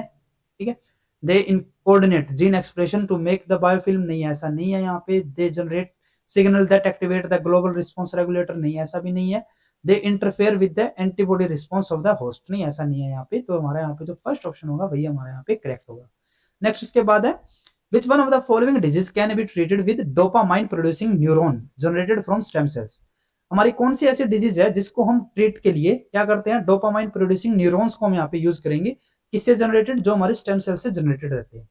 तो जो हमारी पार्किंसंस डिजीज होती है ना, इसमें क्या होता है कि जो डोपामाइन है ना, इसकी सिंथेसिस यहाँ पे कम हो जाती है। और इसी को ट्रीट करने के लिए हम क्या करते हैं, यहाँ पे डोपामाइन प्रोड्यूसिंग न्यूरॉन्स को यहाँ पे यूज करेंगे। तो इसीलिए हमारे यहाँ पे फोर्थ ऑप्शन करेक्ट रहेगा। नेक्स्ट उसके बाद हमारा यहाँ पे आता है protein A which has a strong immunity for FC region of immunoglobulin is extracted from। जो हमारा प्रोटीन ए है ये हमारा किससे एक्सट्रैक्ट किया जाता है, जो स्टेफाइलोकोकस ऑरिस रहेंगे। ठीक है, तो थर्ड ऑप्शन हमारा यहाँ पे करेक्ट रहेगा। और ये आपको यहाँ पे ना याद रखना है, क्योंकि इसके रिगार्डिंग कई बार हमारे क्वेश्चन देखे गए हैं कि जो हमारा प्रोटीन ए है वो कहाँ से एक्सट्रैक्ट किया जाता है। ठीक है, तो ये आपको यहाँ पे स्टार मार्क करके चलना है, क्योंकि इसके रिगार्डिंग बार बार ये क्वेश्चन पूछा गया है। नेक्स्ट उसके बाद हमारे यहाँ पे है which one of the following disease is caused due two point mutation in the coding region of the associated gene. इनमें से हमारी कौन सी ऐसी डिजीज है जो कि हमारी पॉइंट म्यूटेशन से कॉज होगी। ठीक है, तो फर्स्ट हमारे यहाँ पे क्या है, हीमोलाइटिक एनीमिया। देखो जो हीमोलाइटिक एनीमिया होता है ना, ये हमारा क्या होगा, इसके लिए जो पॉसिबल कॉजेज रहेंगे वो हमारे डिफरेंट होते हैं। और उन्हीं से में से एक हमारा कॉज क्या रहेगा, यहाँ पे पॉइंट म्यूटेशन जरूर होता है। ठीक है, तो ये हमारे यहाँ पे करेक्ट जरूर है, लेकिन इसके लिए हमारे दूसरे और भी यहाँ पे डिफरेंट फैक्टर रहेंगे जो कि इसके लिए रिस्पॉन्सिबल रहेंगे। ठीक है, तो चलो एक बार हम यहाँ पे इसको करेक्ट लेके चल रहे हैं, लेकिन हमें सेकंड ऑप्शन के अंदर यहाँ पे पर्टिकुलर सिकल सेल एनीमिया दे दिया। और जो सिकल सेल एनीमिया ना, ये हमारा पर्टिकुलर पॉइंट म्यूटेशन से ही होगा। तो इसीलिए यहाँ पे हमारा जो बेटर ऑप्शन रहेगा वो हमारा अभी तक कौन सा है, जो हमारा सेकंड ऑप्शन है। नेक्स्ट उसके बाद है यहाँ पे बीटा थैलेसेमिया। जो बीटा थैलेसेमिया है ना, ये हमारा क्या होता है, डिलीशन से होगा। ठीक है, तो ये हमारे यहाँ पे इनकरेक्ट। ये अल्फा थैलेसेमिया, ये भी हमारे यहाँ पे इनकरेक्ट। जो हमारे यहाँ पे सेकंड ऑप्शन होगा सिकल सेल एनीमिया, ये हमारे यहाँ पे करेक्ट रहेगा। ठीक है, या फिर मोर फेवरेबल रहेगा। ठीक है, करेक्ट या फिर नहीं कह सकते। ठीक है, उसके बाद नेक्स्ट हमारे यहाँ पे क्वेश्चन आता है double pain sensation that is occasionally felt following painful stimulation of the skin is due to. जो डबल पेन सेंसेशन होता है, ठीक है, वो हमारा किसकी वजह से होता है स्किन के अंदर, वो हम यहाँ पे बताना है। तो जो डबल पेन सेंसेशन होता है ना, डबल पेन सेंसेशन, ये क्यों होता है, इसके लिए हमारे दो पाथवे यहाँ पे होते हैं, एक होता है फास्ट और एक होता है डिले पाथवे। जो फर्स्ट पाथवे होता है ये हमारा किसकी वजह से होता है, ये हमारा होगा ए डेल्टा फाइबर की वजह से, डेल्टा फाइबर्स की वजह से। और जो हमारा यहाँ पे डिले वाला रिस्पॉन्स होगा ये हमारा किसकी वजह से होता है, ये होगा सी फाइबर्स की वजह से। तो इसके लिए क्या होते हैं, यहाँ पे दो अलग अलग पाथवे रहते हैं, वही हमें यहाँ पे बताना है। तो फर्स्ट हमारे यहाँ पे क्या दिया हुआ है, रिपीटिशन ऑफ पेनफुल स्टिमुलस, नहीं ऐसा नहीं है। Presence of dual pain pathway, बिल्कुल करेक्ट है। दो अलग अलग पाथवे होंगे, एक फास्ट एक डिले। फास्ट वाला अल्फा ए डेल्टा फाइबर से और ये हमारा सी फाइबर से। तो यही हमारे यहाँ पे करेक्ट होगा। परसेप्शन ऑफ पेन एट दो डिफरेंट हायर सेंटर, नहीं ऐसा नहीं है यहाँ पे। Application of two painful stimuli simultaneously at the different site, तो ऐसा भी यहाँ पे नहीं होगा। हमारे यहाँ पे दो पाथवे होंगे, बस यही हमें यहाँ पे सिलेक्ट करना है। तो इसीलिए हमारे यहाँ पे सेकंड ऑप्शन करेक्ट रहेगा। नेक्स्ट हमारे यहाँ पे है इंटरन्यूरॉन्स। यहाँ पे मैं इंटरन्यूरॉन के लिए बताए हुए अलग अलग फंक्शन है यहाँ पे दिया हुआ है, उसमें से यहाँ पे मैं करेक्ट ऑप्शन को सिलेक्ट करना है। तो यहाँ पे मैं फर्स्ट क्या दिया है, provide communication between the central ends of different neuron. देखो ये हमारे यहाँ पे करेक्ट ऑप्शन इसके लिए हो जाना चाहिए था, ठीक है। एक्चुअल में इंटरन्यूरॉन हमारे क्या करते हैं, जो सिग्नल्स आएंगे उनको कलेक्ट करेगा, उनको एनालाइज करेगा, और उसके बाद उसको जो हमारे एफरेंट न्यूरॉन्स होंगे, डिफरेंट न्यूरॉन्स के थ्रू क्या करेगा, मोटर न्यूरॉन्स हो गए, एफरेंट न्यूरॉन्स हो गए, उनके थ्रू क्या करता है, उसको आगे पास करेगा, ठीक है। तो ये हमारे यहाँ पे एक तरीके से करेक्ट होना चाहिए। लेकिन अगर हम यहाँ पे बाकी ऑप्शंस को देखते हैं, provide communication between dendrites of the afferent neuron, तो ये हमारे यहाँ पे इनकरेक्ट हो जाएगा। एफरेंट न्यूरॉन्स में हमारा इनका रोल नहीं रहेगा। नेक्स्ट हमारे यहाँ पे influence the rate of discharge from alpha motor neuron, तो ये हमारे यहाँ इसके लिए सबसे बेटर ऑप्शन होना चाहिए, ठीक है। क्योंकि यहाँ पे इन्होंने क्या बोला है, ये हमारा इन्फ्लुएंस करेगा जो हमारे अल्फा मोटर न्यूरॉन्स है उनसे डिस्चार्ज को, ठीक है। तो ये हमारे यहाँ पे करेक्ट रहना चाहिए। जो हमारा फर्स्ट है वो भी हमारा करेक्ट है, लेकिन ये हमारा इसके लिए ज्यादा सुटेबल रहेगा, क्योंकि हमने बताया ना कि ये हमारा क्या करता है, एनालाइज कलेक्ट करेगा इन्फॉर्मेशन को और उसको आगे पास करेगा, ठीक है। तो इसीलिए हमारे यहाँ पे जो थर्ड ऑप्शन बनता है वो हमारे यहाँ पे मोर स्टेबल रहेगा। नेक्स्ट है participate in ascending sensory pathway, तो ये हमारे यहाँ पे ऐसा नहीं होगा। तो ये हमारे यहाँ पे इनकरेक्ट, जो हमारे यहाँ पे थर्ड ऑप्शन है वो हमारे यहाँ पे मोर स्टेबल रहेगा इसके लिए, ठीक है। नेक्स्ट उसके बाद है the hypothalamus protect the body against hypoglycaemia by, जो हाइपोथैलेमस है वो बॉडी को हाइपोग्लाइसेमिया, हाइपोग्लाइसेमिया का मतलब क्या हो जाता है कि यहाँ पे जो ग्लूकोज लेवल है वो जब कम हो जाएगा, ग्लूकोज लेवल कम होने से कौन सी कंडीशन होती है, हाइपोग्लाइसीमिया, ठीक है। तो जो ग्लूकोज लेवल जब ब्लड के अंदर यहाँ पे कम हो जाता है, ठीक है, तो जो हाइपोथैलेमस है ना वो बॉडी को किस तरीके से प्रोटेक्ट करता है वो हमें यहाँ पे बताना है। अब देखो ग्लूकोज लेवल यहाँ पे क्या हो गया, कम हो चुका है, तो हाइपोथैलेमस इसको अगर प्रोटेक्ट करेगा तो वो किस तरीके से करेगा, या तो वो जो हमारा ग्लूकोज यहाँ पे ऑलरेडी है, ठीक है, उसको फर्दर इसकी मेटाबॉलिज्म से यहाँ पे क्या करेगा, प्रोटेक्ट करेगा फर्दर, और कोई यहाँ पे इसका मेटाबॉलिज्म नहीं होने देगा। और क्या करेगा, यहाँ पे ग्लूकोज लेवल को इंक्रीज भी करेगा, इनहेंस करेगा। अब जो यहाँ पे इसका मेटाबॉलिज्म था, ठीक है, उसके लिए हमारा क्या होता है, यहाँ पे इंसुलिन होगा, ठीक है। तो यहाँ पे इंसुलिन तो हमारा कम हो जाना चाहिए, ठीक है। लेकिन जो ये चीज है ना हाइपोथैलेमस वाली, ये डायरेक्टली यहाँ पे इंसुलिन इसके कंपेयर में ग्लूकोज लेवल को ज्यादा करने में इसका ज्यादा रोल रहेगा, ठीक है। देखो इंसुलिन वाला ये वाला फैक्टर ठीक है यहाँ पे कि जो हमारा इंसुलिन है इसको कम करेगा, लेकिन इसके साथ साथ यहाँ पे इसको क्या करना है, मेजर इसको जो रोल रहेगा ना वो हमारा ग्लूकोज लेवल को इनहेंस करने में रहेगा, ठीक है। तो ग्लूकोज लेवल को इनहेंस करने के लिए हमारे यहाँ पे क्या होते हैं, दो हमारे अलग अलग यहाँ पे हॉर्मोन्स होंगे। एक हमारा होता है यहाँ पे ग्लूकागोन और एक हमारा यहाँ पे होता है एपिनेफ्रिन, ठीक है। तो अगर हम यहाँ पे ऑप्शंस के लिए बात है, इनहिबिट इंसुलिन रिलीज, तो ये हमारा करेक्ट है। लेकिन इसके कंपेयर में अगर यहाँ पे जैसे बाकी ऑप्शंस को हम देखते हैं, इंक्रीज ग्लूकागोन रिलीज, तो ये हमारा यहाँ पे करेक्ट है इसके कंपेयर में ये वाला सेगमेंट, ठीक है। नेक्स्ट उसके बाद है इंक्रीज थायरोक्सिन रिलीज, ये हमारे यहाँ पे इनकरेक्ट हो जाएगा। नेक्स्ट उसके बाद है इंक्रीज एपिनेफ्रिन रिलीज, तो ये हमारे यहाँ पे करेक्ट है। तो यहाँ पे हमारा जो सेकंड और जो हमारा फोर्थ है ये हमारे यहाँ पे करेक्ट बन के आ रहे हैं, ठीक है। तो जो डीबीटी बेट जेआरएफ जो ईयर 2021 की जो ऑफिशियल आंसर की है वो में अवेलेबल नहीं थी, ठीक है। और जो इसके लिए हमारी प्री जो की यहाँ पे रिलीज की गई थी उसके अंदर जो हमारा फोर्थ ऑप्शन है वो यहाँ पे करेक्ट दिखाया गया है। तो मे भी हो सकता है जो इसकी फाइनल आंसर की आई हो उसके अंदर ये हमारा क्वेश्चन है तो ड्रॉप हुआ हो, या फिर कुछ इस टाइप से हमारा इसके अंदर कोई मॉडिफिकेशन की गई होगी। लेकिन यहाँ पे हमारे जो करेक्ट आंसर होने चाहिए वो हमारा कौन सा होना चाहिए, जो हमारे सेकंड और फोर्थ दोनों ही है, ठीक है। तो इसीलिए यहाँ पे हम दोनों ऑप्शन को यहाँ पे लेके चल रहे हैं। बाकी जो इसकी प्रोविजनल आंसर की थी उसके अंदर जो हमारा ऑप्शन 4 है या वो यहाँ पे करेक्ट दिखाया गया, ठीक है। नेक्स्ट उसके बाद हमारे यहाँ पे आता है chemical transmitter in basal ganglia include all following except, जो हमारे यहाँ पे केमिकल ट्रांसमीटर होते हैं किसके अंदर, इन बेसल गैंग्लिया, ठीक है। तो उसके अंदर हमारे कौन कौन से इंक्लूड होंगे, एक्सेप्ट हमें यहाँ पे बताना है कि कौन सा हमारे यहाँ पे इंक्लूड नहीं होगा। तो गाबा हमारा यहाँ पे इंक्लूड होता है, डोपामाइन भी इंक्लूड होगा, ग्लूटामेट भी यहाँ पे इंक्लूड होता है, ग्लाइसिन यहाँ पे इंक्लूड नहीं रहता, तो यही हमारे यहाँ पे करेक्ट होगा। उसके अलावा जो एसिटाइल कोलिन होता है ये भी हमारा इसके अंदर यूज होगा, ठीक है, तो यहाँ पे हमारा फोर्थ ऑप्शन करेक्ट रहेगा। नेक्स्ट उसके बाद हमारे यहाँ पे क्वेश्चन आता है, which one of the statement is true regarding chemical synapse in the nervous system. जो केमिकल साइनेप्स होते हैं उसके रिगार्डिंग जो हमारे यहाँ पे डिफरेंट स्टेटमेंट दी हुई है उसमें से यहाँ पे हमें करेक्ट स्टेटमेंट को सिलेक्ट करना है। तो फर्स्ट हमारे यहाँ पे क्या है, allow diffusion of chemical substances from the presynaptic neuron into the post synaptic neuron. यहाँ पे देखो इन्होंने क्या बोला हुआ है कि जो हमारे केमिकल सब्सटेंसेस है उसके यहाँ पे डिफ्यूजन हो जाता है, allow the diffusion of chemical substances from the presynaptic neuron to post synaptic. तो अगर हम यहाँ पे केमिकल साइनेप्स की अगर हम यहाँ पे बात करें तो उसके अंदर कुछ इस टाइप के हमारे यहाँ पे स्ट्रक्चर होती है, ये हमारा प्री साइनेप्टिक होता है, ये हमारा पोस्ट साइनेप्टिक होगा। यहाँ से हमारे क्या होंगे, जो हमारे ट्रांसमीटर होंगे वे हमारे रिलीज होते हैं, यहाँ पे इसके लिए रिसेप्टर होंगे, ये इनके साथ बाइंड होकर यहाँ पे सिग्नल को आगे ट्रांसमिट करेंगे। तो यहाँ पे हमारा जो केमिकल सब्सटेंस है ना वो हमारे यहाँ पे डिफ्यूज नहीं होगा, वो सिर्फ क्या करेगा, यहाँ पे बाइंड हो जाएगा। डिफ्यूजन का यहाँ पे अगर हम बात करें तो ये हमारा क्या हो जाए, डिवीजन का मतलब तो यूं हो सकता है कि ये हमारा इसके अंदर एंट्री कर जाए, तो इसीलिए ये हमारे यहाँ पे इनकरेक्ट हम लेके चलते हैं। नेक्स्ट उसके बाद है allow transmission of potential change in one direction only from the pre synaptic to the post synaptic neuron. तो ये हमारा करेक्ट रहेगा, ये क्या करेगा, जो पोटेंशियल चेंज है उनको यहाँ पे ट्रांसमिट करेगा प्री से पोस्ट साइनेप्टिक के थ्रू, ठीक है, तो यहाँ पे सेकंड ऑप्शन अभी तक हमारा करेक्ट होता है। नेक्स्ट उसके बाद है have potential gated ionic channel. तो जो हमारे यहाँ पे केमिकल साइनेप्स रहेंगे ना इसके रिगार्डिंग जो हमारे यहाँ पे गेटेड आयन चैनल्स रहेंगे ये हमारे कैसे होते हैं, ये हमारे लिगेंड कंट्रोल रहेंगे, लिगेंड गेटेड,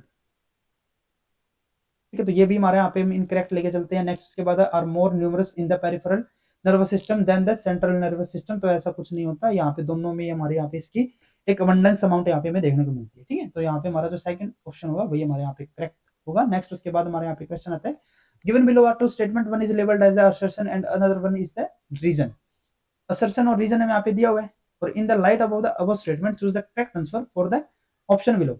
और यहाँ पे हमें जो ऑप्शन दिए हैं उसमें से अकॉर्डिंग हमें यहाँ पे करेक्ट ऑप्शन को यहाँ पे हमें सिलेक्ट करना है।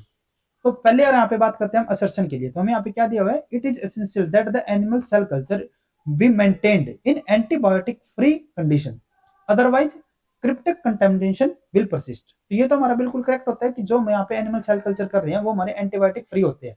अगर हम उसको एंटीबायोटिक फ्री नहीं रखेंगे तो वहां पे क्या हो जाएगा कि कुछ सेल्स के पास अगर वो हमारे एंटीबायोटिक के कॉन्टेक्ट में आएंगे तो मे भी हो सकता है कि उनके अंदर रेजिस्टेंस वहां पे जनरेट हो जाए इस पर्टिकुलर एंटीबायोटिक के लिए। और अगर हम बाद में उस पर्टिकुलर एंटीबायोटिक के थ्रू अगर हम वहां पे उस पॉपुलेशन को अगर चेक कराना चाह रहे हैं तो वहां पे क्या हो जाएगा कि कुछ हमारी ऐसी पॉपुलेशन होगी जो कि ऑलरेडी उस पर्टिकुलर अमीनो एंटीबायोटिक के लिए हमारी रेजिस्टेंस रहेगी, तो वहां पे उसके लिए प्रॉब्लम रहेगी, ठीक है, तो इसीलिए यहाँ पे हमारा असर्शन तो बिल्कुल करेक्ट है। नेक्स्ट उसके बाद है the constant use of antibiotic favour development of chronic contamination, ठीक है, many organism are inhibited but not killed by the antibiotic which may resurface when condition are favourable. ये हमारा बिल्कुल करेक्ट होगा, ठीक है, यही तो मैंने रीजन बताया ना, तो इसीलिए हमारे यहाँ पे जो असर्शन और रीजन दोनों ही हमारे यहाँ पे करेक्ट बनते हैं। तो both A and R true and R is the correct explanation of the A. तो जो हमारे यहाँ पे फर्स्ट ऑप्शन होगा वही हमारे यहाँ पे करेक्ट होगा।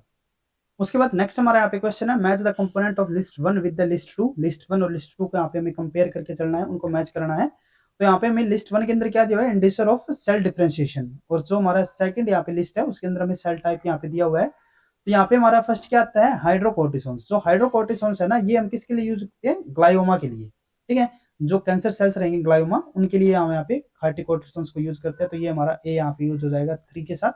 नेक्स्ट हमारे यहाँ पे है रेटिनोइड्स। जो रेटिनोइड्स होते हैं ये हम किसके लिए यूज करते हैं, एंडोथेलियम के लिए, तो बी हमारा यहाँ पे हो जाएगा सेकंड वाले के साथ। नेक्स्ट उसके बाद है प्रोलैक्टिन। तो प्रोलैक्टिन हमारे मेमोरी एपिथेलियम के लिए यूज होते हैं, तो सी हमारे यहाँ पे फोर्थ के साथ। नेक्स्ट हमारे यहाँ पे है इंटरफेरॉन गामा। इंटरफेरॉन गामा हमारा होंगे यहाँ पे न्यूरोब्लास्टोमा के लिए, तो डी हमारे यहाँ पे फर्स्ट के साथ। तो यहाँ पे अगर हम ऑप्शंस के लिए बात करते हैं तो ए के साथ हमें यहाँ पे 1 दिया हुआ है इनकरेक्ट, A3 करेक्ट है, B2 C4 एंड D1। तो ये हमारे यहाँ पे जो सेकंड ऑप्शन होगा वही हमारे यहाँ पे करेक्ट होगा। यहाँ पे हमें A2 दिया हुआ है इनकरेक्ट, ये भी हमारा इनकरेक्ट A1, ठीक है, तो जो हमारे यहाँ पे सेकंड ऑप्शन होता है वही हमारे यहाँ पे करेक्ट होगा। नेक्स्ट उसके बाद है match the component of list one with the list two. यहाँ पे हमें लिस्ट वन के अंदर डिफरेंट टेक्निक हम यहाँ पे प्रोवाइडेड है, और लिस्ट टू के अंदर यहाँ पे हमें ये जो पर्टिकुलर टेक्निक है वो हमारी कहाँ पे यूज होती है वो यहाँ पे प्रोवाइड किया गया है। तो यहाँ पे हमें इनको मैच करना है। तो फर्स्ट हमें यहाँ पे क्या दिया हुआ है, मोजाइक सेफेरॉइड्स। जो हमारे मोजाइक सेफेरॉइड जो टेक्निक होती है ये हम किसके अंदर यूज करते हैं, बिस्टेंडर इफेक्ट यूज के लिए, ठीक है, उसको डिटेक्ट करने के लिए। तो ए हमारे यहाँ पे हो जाता है 3 के साथ, ठीक है। उसके बाद अगर हम यहाँ पे बात करते हैं माइक्रो कैरियर मैट्रिक्स, तो ये हम किसके लिए यूज करते हैं, 3D ग्रोथ इन्वायरमेंट प्रोवाइड करवाने के लिए, ठीक है। तो जो हमारा बी होगा ये हमारा फोर्थ के साथ। नेक्स्ट हमारे यहाँ पे है ऑर्गेनोइड। जो ऑर्गेनोइड होते हैं ये हमारे किसके अंदर यूज होंगे, ये हमारे यूज होते हैं 3D एग्रीगेट सेल्स के अंदर, ठीक है। तो ये हमारे यहाँ पे हो जाएगा सी वाला हमारे यहाँ पे फर्स्ट के साथ। नेक्स्ट उसके बाद हमारे यहाँ पे आता है रोटेटरी सेल कल्चर। तो जो रोटेटरी सेल कल्चर होता है ये हमारा किसके अंदर यूज होगा, microgravity cell growth environment provide करवाने के लिए, ठीक है। तो ये हमारा यहाँ पे हो जाएगा सेकंड वाले के साथ। तो अगर हम यहाँ पे ऑप्शंस के लिए बात करें तो A1 दिया हुआ है इनकरेक्ट, A2 इनकरेक्ट, A3 ठीक है, B4, C1 एंड D2। तो जो हमारे यहाँ पे थर्ड ऑप्शन होता है वही हमारे यहाँ पे करेक्ट होगा। नेक्स्ट उसके बाद है A4, ये हमारा इनकरेक्ट। जो हमारे यहाँ पे थर्ड ऑप्शन होगा वही हमारे यहाँ पे करेक्ट होगा। नेक्स्ट उसके बाद है what is the role of macrophage activating factor MAF in an animal cell culture media. जो MAF हम एनिमल सेल कल्चर के अंदर यूज करते हैं मैक्रोफेज एक्टिवेटिंग फैक्टर, वो हम किस लिए यूज करते हैं वो हमें यहाँ पे बताना है। तो जो हमारे मैक्रोफेज एक्टिवेटिंग फैक्टर्स होते हैं ये हमारे क्या करते हैं, ये हमारे जो बैक्टीरिया हो गए, ठीक है, या जो वायरस होते हैं इनके अगेंस्ट यहाँ पे में प्रोटेक्शन प्रोवाइड करवाने के लिए, ठीक है। तो अगर हम यहाँ पे ऑप्शंस के लिए बात करें एपिथेलियम माइटोजन, सेल माइटोजन नहीं, ऐसा नहीं है, एंटीवायरल, तो ये बिल्कुल हमारा करेक्ट होगा। एंटीबैक्टीरियल और बैक्टीरियल यहाँ पे क्या होते हैं, इनके पास एंटीवायरल और एंटीबैक्टीरियल प्रॉपर्टीज रहेंगी, तो इसीलिए हम इनको यहाँ पे एनिमल सेल कल्चर के अंदर मेजरली इनको हम यूज करेंगे, ठीक है। जो इसका मेजर यहाँ पे फंक्शन रहेगा। नेक्स्ट उसके बाद है support growth of activated T cell, नहीं ऐसा यहाँ पे नहीं होता। Activate inhibiting the differentiation of embryonic stem cells, तो ये भी यहाँ पे नहीं होगा। तो जो हमारा सेकंड ऑप्शन होता है वही हमारा यहाँ पे इसके लिए करेक्ट रहेगा। नेक्स्ट है यहाँ पे common indicator of waste pollution with enteropathogen are following except. यहाँ पे हमारे डिफरेंट इंडिकेटर में प्रोवाइडेड है और यहाँ पे मैं क्या बताना है कि हमारा कौन सा ऐसा हमारा यहाँ पे बैक्टीरिया होगा जो कि हमारा वाटर पोल्यूशन विद एंट्रोपैथोजन के लिए हमारा यूज नहीं होगा, उसके इंडिकेटर की तरह हमारा यूज नहीं होता। तो इकोलाई हमारे यहाँ पे यूज होगा, फिसल इंडिकेटर हमारा रहेगा, ठीक है। स्ट्रेप्टोकोकस भी हमारे यहाँ पे एक फिसल इंडिकेटर रहता है, ठीक है। क्लोस्ट्रीडियम स्पीसीज भी रहेगा। जो हमारा बेसिलस स्पीसीज है ये यहाँ पे हमारा एक वाटर पोल्यूशन के इंडिकेटर की तरह एंट्रोपैथोजन की तरह हमारा यूज नहीं होगा, ठीक है। तो जो फोर्थ ऑप्शन होगा वही हमारे यहाँ पे करेक्ट होगा। कैन नॉट हमें यहाँ पे बताना था ना, एक्सेप्ट बताना था। नेक्स्ट उसके बाद हमारे यहाँ पे क्वेश्चन है the first US patent for GM genetically modified organism was awarded to the doctor AM Chakrabarty for his work on one of the following. जो first US patent GM genetically modified organism के लिए award किया दिया गया था, ठीक है, AM चक्रवर्ती को, वो किस रिगार्डिंग उनको काम दिया गया, किस पर्टिकुलर जेनेटिकली मॉडिफाइड फंक्शन के लिए उनको ये अवार्ड यहाँ पे दिया गया था, वो हमें यहाँ पे बताना है। तो जो यहाँ पे AM चक्रवर्ती थे उन्होंने क्या किया था कि जो स्यूडोमोनास थे ना उनके ऊपर उन्होंने काम किया था, जिसके रिगार्डिंग उनको वहां पे first US patent genetically modified organism के लिए दिया गया था। तो ये यहाँ पे क्या था कि जो क्रूड ऑयल था ना उसके क्रूड ऑयल को डिग्रेड करने के लिए, ठीक है, ब्रेक डाउन करने के लिए। तो यहाँ पे अगर हम फर्स्ट ऑप्शन के लिए बात करें Pseudomonas engineered to degrade petroleum, तो ये हमारा बिल्कुल करेक्ट होगा, ठीक है। नेक्स्ट यहाँ पे Pseudomonas engineered to produce petrol, produce petrol नहीं होगा, डिग्रेड करने के लिए होगा, तो ये हमारा यहाँ पे incorrect. E coli engineered to produce insulin, ये भी incorrect. Yeast engineer to produce hepatitis B vaccine, ये भी इनकरेक्ट। जो हमारे यहाँ पे फर्स्ट ऑप्शन होता है वही हमारे यहाँ पे करेक्ट होगा। नेक्स्ट हमारे यहाँ पे क्वेश्चन आता है the suitable method for treatment of municipal waste water and aqueous hazardous waste which have less than 1% of suspended solid is। यहाँ पे हमें बेस्ट मेथड वो बताना है जो कि हम किसके लिए यूज करेंगे, to treat the municipal waste water and aqueous hazardous water, जिसके अंदर क्या हो कि जो सस्पेंडेड सॉलिड है वो 1% से कम हो। तो यहाँ पे हमें डिफरेंट टेक्निक दी हुई है। सबसे फर्स्ट हमारे यहाँ पे क्या है, एक्टिवेटेड स्लज प्रोसेस, तो ये तो हमारा बिल्कुल करेक्ट रहेगा, ठीक है, क्योंकि इसी प्रोसेस को हम यहाँ पे यूज करते हैं, तो ये तो हमारा करेक्ट है। नेक्स्ट उसके बाद है यहाँ पे ट्रिकलिंग फिल्टर। ट्रिकलिंग फिल्टर के अंदर क्या होता है कि जैसे कि हमारे यहाँ पे हम यहाँ पे रॉक्स को यूज करते हैं और रॉक्स हमारी क्या रहेंगी, इसके ऊपर माइक्रो एल्गी जो डिफरेंट यहाँ पे माइक्रो एल्गी रहती है, ठीक है, उनकी यहाँ पे ग्रोथ करवाते हैं। और इनके ग्रोथ के अंदर क्या होगा, इनके ग्रोथ या फिर जो यहाँ पे हमारे रॉक्स हमने यहाँ पे जो यूज किया ना, ठीक है, इसके थ्रू क्या होगा कि जो वाटर है ना वो हमारे यहाँ पे फिल्टर होता रहेगा। लेकिन ये काफी स्लो प्रोसेस भी रहेगी और अगर यहाँ पे सॉलिड पार्टिकल 1% से कम है तो उसके लिए हम यहाँ पे इसको यूज नहीं कर सकते, तो ये हमारे यहाँ पे इनकरेक्ट हो गया। लेगून्स एंड पॉन्ड्स ये भी हमारा हम यूज नहीं कर सकते। सिमिलर इसी प्रिंसिपल के ऊपर हमारा यूज रहेगा नेचुरल क्लियरिफिकेशन के ऊपर, ठीक है, तो ये भी हम यहाँ पे यूज नहीं कर सकते। नेक्स्ट हमारे यहाँ पे बायोरिएक्टर। बायोरिएक्टर हमारा एक बहुत ही, देखो इसको हम यूज जरूर कर सकते हैं, ठीक है, लेकिन इसके लिए हमारी जो कंडीशंस रहेंगी वो हमारी बहुत ज्यादा होंगी, इसके ऊपर जो हमारा टोटल कॉस्ट भी रहेगी वो भी बहुत ज्यादा यहाँ पे रहती है। तो इसीलिए as compare to bioreactor activated sludge process जो रहेगी ना, ठीक है, टू म्यूनिसिपल वाटर को ट्रीट करने के लिए, तो वो हमारे यहाँ पे ज्यादा बेटर रहेगा एज कंपेयर टू बायोरिएक्टर। तो ये हमारा इनकरेक्ट, तो ये हमारे यहाँ पे फर्स्ट ऑप्शन करेक्ट रहेगा इसके लिए। नेक्स्ट हमारे यहाँ पे है nitrification during nitrogen cycle is a production of, जो नाइट्रोजन साइकिल होता है उसके अंदर जो नाइट्रिफिकेशन प्रोसेस होती है वो क्या होती है, वो हमें यहाँ पे बताना है। तो जो नाइट्रिफिकेशन प्रोसेस होती है ना, नाइट्रिफिकेशन, ठीक है, नाइट्रिफिकेशन में एक्चुअल में क्या होता है, जो अमोनिया है, अमोनियम हो गया या फिर अमोनिया हो गया, ये हमारा फर्स्ट क्या होता है, ये हमारा कन्वर्ट होगा नाइट्राइट के अंदर, नाइट्राइट, ठीक है, और ये हमारा क्या होगा फर्दर, ये हमारा नाइट्रेट के अंदर कन्वर्ट हो जाएगा, ठीक है। तो नाइट्रेट सिंथेसिस जो होगी ना अमोनिया से वाया नाइट्राइट, तो उसी को हम क्या बोलते हैं, नाइट्रिफिकेशन। तो यहाँ पे हमारा सेकंड ऑप्शन करेक्ट होगा। बाकी यहाँ पे हमें अमोनिया दिया हुआ है, तो अमोनिया हमारी जो प्रोसेस जिसके थ्रू इसकी सिंथेसिस होती है वो हम क्या बोलते हैं, उसको अमोनिफिकेशन, ठीक है। नेक्स्ट हमारा नाइट्रिक ऑक्साइड, ये हमारा डायरेक्टली यहाँ पे यूज नहीं होगा, ये हमारे जो नाइट्रोजन होता है, नाइट्रोजन की जो फॉर्मेशन होगी वो किसके थ्रू होती है, डीनाइट्रिफिकेशन से, ठीक है। यहाँ पे हमारा जो सेकंड ऑप्शन होगा वही हमारा करेक्ट रहेगा। नेक्स्ट उसके बाद हमारे यहाँ पे आता है match the component of list one with the list two, फिर से हमारे यहाँ पे एक मैचिंग का क्वेश्चन है, जिसके अंदर हमारे यहाँ पे सिम्बायोटिक नाइट्रोजन फिक्सेशन जो एसोसिएशन रहती है ना, वो हमें यहाँ पे बताई गई है। जैसे कि यहाँ पे अगर हम फर्स्ट के अंदर देखते हैं, जो लिस्ट वन है, ए हमारे यहाँ पे दिया हुआ है लेग्यूम, लेग्यूम के अंदर जो हमारे माइक्रोबैक्टीरियल जो इसके लिए जो हमारे माइक्रोराइजल जो इसके पार्टनर रहते हैं वो क्या रहेंगे, राइजोबियम होते हैं, जैसे कि एजो राइजोबियम हो गया, ठीक है। तो ए हमारे यहाँ पे किसके साथ हो जाता है, सेकंड वाले के साथ।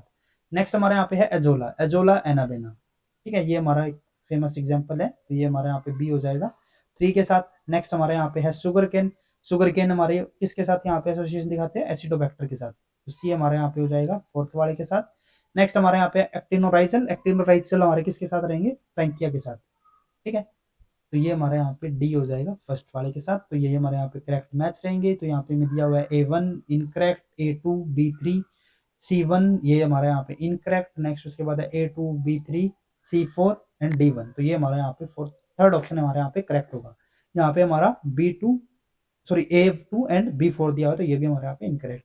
तो जो हमारे यहाँ पे थर्ड ऑप्शन है वही हमारे यहाँ पे करेक्ट होगा।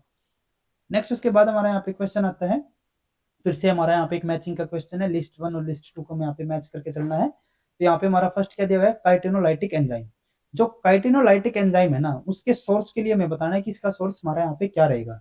जो काइटिनोलाइटिक जो हमारे यहाँ पे एंजाइम होते हैं वे हमारे कहाँ से ऑब्टेन होते हैं, digestive tract of fish, shellfish and squeeze, liver and octopus saliva. तो ये हमारे यहाँ पे ए किसके साथ हो जाएगा, ये हमारा हो जाएगा फर्स्ट वाले के साथ। नेक्स्ट हमारे यहाँ पे है गैस्ट्रिक प्रोटीएज, जो गैस्ट्रिक प्रोटीएज होते हैं ना ये हमारे कहाँ से ऑब्टेन होते हैं, फिश विस्केरा फ्रॉम विसरी सोर्सेज से, फिश विस्केरा से हमारे यहाँ पे ऑब्टेन होंगे। तो ये हमारे यहाँ पे हो जाएगा थर्ड के साथ। नेक्स्ट उसके बाद हमारे यहाँ पे है पॉलीफेनोल ऑक्साइडेज, तो ये हमारे ऑब्टेन होते हैं क्रिस्टेसी से, ठीक है। तो ये हमारे यहाँ पे फोर्थ के साथ। नेक्स्ट हमारे यहाँ पे सीरीन एंड सिस्टीन प्रोटीएजेस, तो ये हमारे होंगे pyloric caeca, pancreatic tissue, intestine of sardine, cod and salmon, तो ये हमारे यहाँ पे हो जाएगा सेकंड के साथ। तो अगर हम यहाँ पे ऑप्शंस के लिए बात करें तो A1 दिया हुआ है, ठीक है, B3 ठीक है, C4 ठीक है, और ये हमारा D2। तो जो हमारे यहाँ पे फर्स्ट ऑप्शन होगा वही हमारे यहाँ पे करेक्ट है। यहाँ पे हमें A2 दिया हुआ है, B3 दिया हुआ है, तो ये हमारा इनकरेक्ट, A1 B2 ये भी इनकरेक्ट, B हमारा 3 के साथ होगा तो यहाँ पे इनकरेक्ट, A4 तो ये भी हमारा इनकरेक्ट। तो जो हमारे यहाँ पे फर्स्ट ऑप्शन होता है वही हमारे यहाँ पे करेक्ट होगा। नेक्स्ट उसके बाद हमारे यहाँ पे क्वेश्चन आता है, given below are two statement, यहाँ पे हमें दो स्टेटमेंट दी हुई है और यहाँ पे हमें करेक्ट और इनकरेक्ट स्टेटमेंट को यहाँ पे हमें सिलेक्ट करना है। तो यहाँ पे हमारा फर्स्ट क्या दिया हुआ है, human mainly obtain DHA and EPA by consuming fish, whereas fish in turn obtain PUFA from microalgae. देखो जो यहाँ पे मैं क्या बताया हुआ है कि जो ह्यूमंस है ना, ठीक है, वो जो डीएचए और जो ईपीए है, ठीक है, ये एक्चुअली में हमारे क्या होते हैं, ये हमारे ओमेगा 3 फैटी एसिड्स होते हैं, ठीक है। अब इसका मतलब क्या हो जाएगा, अगर हम यहाँ पे डीएचए की बात करें तो डीएचए हमारा यहाँ पे क्या होता है, ये हमारा होगा डोको हेक्सानोइक एसिड, हेक्सानोइक एसिड, ठीक है। और जो ईपीए है ये हमारा होगा यहाँ पे ई आई इकेसनो इकेसो पेंटेनोइक एसिड, पेंटेनोइक एसिड, ठीक है। तो जो ह्यूमन है ना वो इन पर्टिकुलर फैटी एसिड को कहां से ऑब्टेन करेंगे, फिश से ऑब्टेन करते हैं, और जो फिश है वो कहाँ से ऑब्टेन करती है इनको? माइक्रो एल्गी से। ठीक है, तो ये हमारे यहाँ पे स्टेटमेंट फर्स्ट तो करेक्ट हो गया। नेक्स्ट उसके बाद है micro algae derived DHA and EPA can be used as a supplement for people who do not consume fish and sea food. तो अगर कोई पर्टिकुलर इंडिविजुअल है जो कि कार्निवोरस नहीं है, ठीक है, अगर वो वहाँ पे वेजिटेरियन फूड को ही फॉलो करता है, वेजिटेरियन डाइट को अगर फॉलो करता है, तो वो फिश से इसको ऑब्टेन ना करके वो डायरेक्टली कहाँ से इसको ऑब्टेन कर सकता है? जो माइक्रो एल्गी रहेगी। ठीक है, तो ये भी हमारा बिल्कुल करेक्ट है। तो दोनों स्टेटमेंट यहाँ पे हमारी करेक्ट है। First option both statement 1 and 2 are correct, तो यही हमारे यहाँ पे करेक्ट ऑप्शन होगा। नेक्स्ट उसके बाद हमारे यहाँ पे आता है given below are two statement. फिर से हमारे यहाँ पे स्टेटमेंट फॉर 1 और 2 में यहाँ पे दी हुई है और इनको यहाँ पे हमें करेक्ट इनकरेक्ट बताना है। तो यहाँ पे हमारा क्या दिया हुआ है? First statement, xenobiotic pollutant are biomagnified and accumulate in the marine organism. बिल्कुल करेक्ट है। जो हमारे जीनोबाइटिक पोल्यूटेंट्स होते हैं ये हमारे बायोमैग्निफिकेशन के थ्रू क्या हो जाएंगे? जो मेरीन ऑर्गेनिज्म है उनके अंदर एक्यूमुलेट हो जाते हैं। ठीक है, तो ये हमारे यहाँ पे करेक्ट है। नेक्स्ट उसके बाद है pollutant can be quantified in tissue sample from the key marine animal living in the environment where pollution monitor is in place. तो ये भी हमारा बिल्कुल करेक्ट है। उनके टिश्यू के थ्रू इसको यहाँ पे मैग्नीफाई उनको क्वांटिफाई कर सकते हैं। तो दोनों स्टेटमेंट हमारे यहाँ पे करेक्ट है। तो इसीलिए हमारे यहाँ पे फर्स्ट ऑप्शन फिर से both statement 1 and 2 are correct, यही हमारे यहाँ पे करेक्ट ऑप्शन होगा। नेक्स्ट हमारे यहाँ पे क्वेश्चन आता है brine shrimp assay involve the one of the following. जो ब्राइन श्रिम्प एसे होता है, ठीक है, वो हमारा क्या होता है वो मैं यहाँ पे बताना है। तो ब्राइन श्रिम्प ऐसे होता है ना, इसके अंदर क्या करते हैं कि जो ब्राइन श्रिम्प है इसके एग्स को यहाँ पे हम लेते हैं, ठीक है, और इन एग्स को हम क्या करते हैं डिफरेंट कंडीशन के अंदर इनको यहाँ पे रखते हैं, डिफरेंट कंपाउंड्स के प्रेजेंस में इनको हम चेक करते हैं कि जो पर्टिकुलर कंपाउंड को हम चेक कर रहे हैं ना कि उसकी टॉक्सिसिटी कितनी है, क्या कुछ उसकी टॉक्सिसिटी है उसके लिए। ठीक है, तो जैसे कि अगर हम यहाँ पे बात करते हैं फर्स्ट ऑप्शन के अंदर testing effect of changing salinity on nutrition content of the shrimp. Nutritional content के ऊपर नहीं, जो उनके एग्स, जो उनकी मोर्टेलिटी रेट है या फिर जो उनके किस तरीके से वो सर्वाइव कर रहे हैं उसके थ्रू हम इसको चेक करेंगे। तो ये हमारे यहाँ पे इनकरेक्ट होगा। नेक्स्ट है testing effect of decreasing salinity on the growth of the shrimp. देखो ये यहाँ पे हमारा करेक्ट होना चाहिए क्योंकि ये हमारे यहाँ पे डिक्रीजिंग सैलिनिटी के लिए इन्होंने यहाँ पे एक कंडीशन यहाँ पे हमें प्रोवाइड कर दी कि एक पर्टिकुलर कंडीशन है और उसको हम यहाँ पे चेक कराना चाह रहे हैं। ठीक है, तो एक हिसाब से ये हमारा अभी तक क्या होना चाहिए? मोर स्टेबल हमारे यहाँ पे ऑप्शन होना चाहिए। ठीक है, तो इसको हम यहाँ पे एक बार करेक्ट कर रहे हैं, लेकिन बाकी ऑप्शंस को भी यहाँ पे हम चेक करते हैं। नेक्स्ट उसके बाद है testing effect of increasing salinity on survival of shrimp. देखो ये भी हमारा एक इसी का फैक्टर टाइप का हो गया ना कि ये इसकी जो सर्वाइवल है उसके ऊपर हम इसको चेक कर रहे हैं। ठीक है, और ये तो दोनों ही हमारे क्या हो जाएंगे? अभी तक हमारी करेक्ट में चल रहे हैं। ठीक है, नेक्स्ट उसके बाद है testing the toxicity of anti cancer molecule using the egg of the Bryan shrimp. देखो मैंने यहाँ पे पर्टिकुलर एग के लिए बताया था आपको, तो इसीलिए वैसे तो हमारे यहाँ पे तीनों ठीक है, हम यहाँ पे कंडीशंस को चेक कर रहे हैं, लेकिन हमारा जो थर्ड जो लास्ट हमारे यहाँ पे ऑप्शन है वो हमारे यहाँ पे सबसे फेवरेबल रहेगा। तो इसीलिए यहाँ पे जो हमारा करेक्ट ऑप्शन होना चाहिए वो हमारा फोर्थ होना चाहिए। नेक्स्ट उसके बाद हमारे यहाँ पे आता है question strong adhesive can be prepared using constituents of one of the following. जो स्ट्रॉन्ग एडेसिव है वो हम किससे यहाँ पे किसको यूज करके हम यहाँ पे बना सकते हैं वो हमें यहाँ पे बताना है। तो यहाँ पे हमारा जो करेक्ट आंसर होगा वो हमारा क्या आता है? Byssus generated by the sea mussels. ये जो हमारे यहाँ पे बाइसेस हम सी मसल से यहाँ पे ऑब्टेन करते हैं, ठीक है, प्रोडक्शन होती है, ये हमारे किसके लिए हम यूज करते हैं? स्ट्रॉन्ग एडेसिव के लिए। ठीक है, तो ये हमारे यहाँ पे करेक्ट होगा। नेक्स्ट उसके बाद हमारे यहाँ पे क्वेश्चन आता है match the component with of list 1 with the list 2। हमें यहाँ पे फिर से मैच करके चलना है। रोडोप्सिन हमें यहाँ पे दिया हुआ है। रोडोप्सिन हमारा क्या होता है? रोडोप्सिन हमारा होगा जो रोडोप्सिन है ना, ये हमारा एक किस टाइप का होता है? इसका कंपाउंड होगा हमारा रेटिनल, और ये हमारा किसके हमें ऑब्टेन होता है? जो हमारा विटामिन ए होगा, ये इसी की एक एक्टिवेटेड फॉर्म रहेगी। ठीक है, तो जो हमारा यहाँ पे ए होगा ये हमारा 2 के साथ। नेक्स्ट हमारे यहाँ पे है टोकोफेरोल। टोकोफेरोल क्या होता है? विटामिन ई का ये हमारा नाम होगा एक तरीके से, तो ये हमारे यहाँ पे क्या हो जाएगा? 3 के साथ। नेक्स्ट हमारे यहाँ पे आइसोफ्लेवोनोइड जो कि हम सोयाबीन से ऑब्टेन करते हैं, तो सी हमारा यहाँ पे हो जाएगा 4 के साथ। नेक्स्ट हमारे यहाँ पे एस्कॉर्बिक एसिड जो कि विटामिन सी से हमारा रेट रहेगा, तो ये हमारे यहाँ पे फर्स्ट के साथ। तो अगर हम यहाँ पे ऑप्शन के लिए बात करें तो A1 दिया हुआ है इनकरेक्ट, A4 दिया हुआ है incorrect, A2, B3, C4 and D1। तो जो थर्ड ऑप्शन है वो हमारे यहाँ पे करेक्ट होगा। A2, B1 ये हमारे यहाँ पे इनकरेक्ट। जो थर्ड ऑप्शन होता है वही हमारे यहाँ पे करेक्ट होगा। नेक्स्ट है which one of the following is not a fermented food. इनमें से हमारा कौन सा एक फर्मेंटेड फूड नहीं होगा? सिरकट ऑप्शन, तो ये हमारे यहाँ पे इनकरेक्ट होगा। यानी कि ये हमारा क्या है? फर्मेंटेड फूड है ना, ये तुम्हारा, ये तो हमारा फर्मेंटेड फूड में आएगा। ठीक है, तो ये हमारे यहाँ पे इनकरेक्ट हो गया। नेक्स्ट चीज ये भी हमारा एक फर्मेंटेड फूड है FF। ठीक है, सलेमी ये भी हमारा एक फर्मेंटेड फूड है, ये भी हमारा इनकरेक्ट। नेक्स्ट उसके बाद है मिल्क क्रीम, ये हमारे यहाँ पे करेक्ट होगा क्योंकि ये एक फर्मेंटेड फूड नहीं होता। ठीक है, तो जो हमारे यहाँ पे फोर्थ ऑप्शन होगा वही हमारे यहाँ पे करेक्ट है। नेक्स्ट उसके बाद है given below are two statement, one is labelled as assertion and other is labelled as reason. यहाँ पे मैं एक असर्शन और एक हमें यहाँ पे रीजन दिया हुआ है और हमें यहाँ पे बताना है कि कौन सा हमारे यहाँ पे ऑप्शन करेक्ट रहेगा, वही हमारा पीछे से जो हमारा करेक्ट और इनकरेक्ट असर्शन वाला था। तो यहाँ पे हमारा असर्शन क्या दिया हुआ है, within a few hour after animal is killed rigor mortis sets in with a contraction of muscle fibre and an increase toughness of the meet.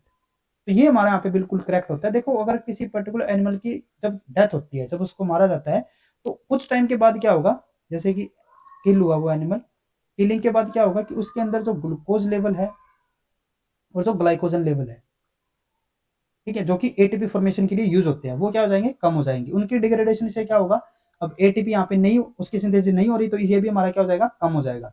अब जब एटीपी यहाँ पे हमारा नहीं बन रहा, तो ये हमारा किसके अंदर यूज होता था, मसल कॉन्ट्रेक्शन के अंदर हमारा यूज होता था। ठीक है, जो हमारा यहाँ पे एटीपी था, ये हमारा किसके अंदर यूज होता था, मसल कॉन्ट्रैक्शन के अंदर।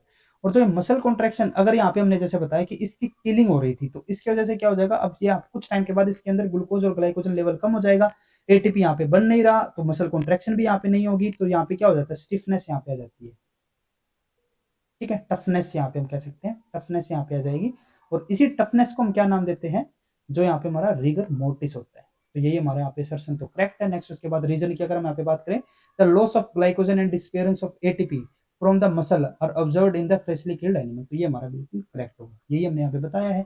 यहाँ पे हमारा असर्शन और रीजन दोनों करेक्ट होते हैं, both A and R true and R is the correct explanation of the A. तो यहाँ पे हमारा फर्स्ट ऑप्शन करेक्ट रहेगा। नेक्स्ट उसके बाद हमारे यहाँ पे है, which one of the following method of controlling microbial contamination is least preferred for food processing. Food processing के टाइम पे हमारा इनमें से कौन सा मेथड हमारा लिस्ट प्रेफर होगा, वो हमें यहाँ पे बताना है। तो यहाँ पे हमारा फर्स्ट क्या दिया हुआ है, पोस्चराइजेशन। तो पोस्चराइजेशन तो हमारे यहाँ पे मोर प्रेफर रहेगा। ठीक है, नेक्स्ट हमारे यहाँ पे ऑटोक्लेविंग, ये भी करेक्ट है।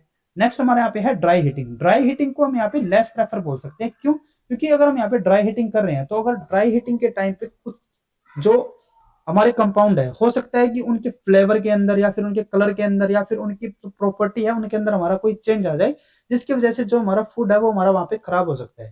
ठीक है, तो इसीलिए हमारे यहाँ पे जो थर्ड ऑप्शन होगा वो हमारे यहाँ पे इनकरेक्ट में आएगा। नेक्स्ट उसके बाद मतलब इसको हम यहाँ पे लेस प्रेफर में रखेंगे और यही हमारे यहाँ पे करेक्ट ऑप्शन होना चाहिए। लास्ट हमारे यहाँ पे दिया है प्रिजर्वेटिव, तो प्रिजर्वेटिव भी हमारे यहाँ पे करेक्ट इसके लिए आंसर रहेगा, यानी कि हमारे यहाँ पे इसको भी हम मोस्ट प्रेफरेबल में रख सकते हैं। ये भी हमारा मोर प्रेफरेबल, ये भी हमारा मोर, ये भी हमारा मोर। तो जो हमारे यहाँ पे थर्ड ऑप्शन होगा ये हमारा लेस प्रेफरेबल में आएगा और यही हमारे यहाँ पे करेक्ट ऑप्शन होगा। उसके बाद लास्ट हमारे यहाँ पे आज का क्वेश्चन है, spirulina is considered as a super food for human consumption because it contain. जो स्पाइरुलिना है इसको हम सुपर फूड भी बोलते हैं, क्यों बोलते हैं वो हमें यहाँ पे बताना है। तो क्यों बोल देंगे, क्योंकि जो स्पाइरुलिना होता है ना, इसके अंदर हमारे जो प्रोटीन्स होते हैं वो हाई अमाउंट में होंगे। ठीक है, और प्रोटीन्स के अंदर भी जो हमारे एसेंशियल अमीनो एसिड होते हैं, जो प्रोटीन्स होंगे, जो फैटी एसिड्स होते हैं, वो यहाँ पे हाई अमाउंट में प्रेजेंट होते हैं। ठीक है, तो इसीलिए हमारे यहाँ पे जो थर्ड ऑप्शन है, all essential amino acid vitamin and fatty acid, यही हमारे यहाँ पे करेक्ट आंसर रहेगा। ठीक है, तो आज के लेक्चर में बस इतना ही।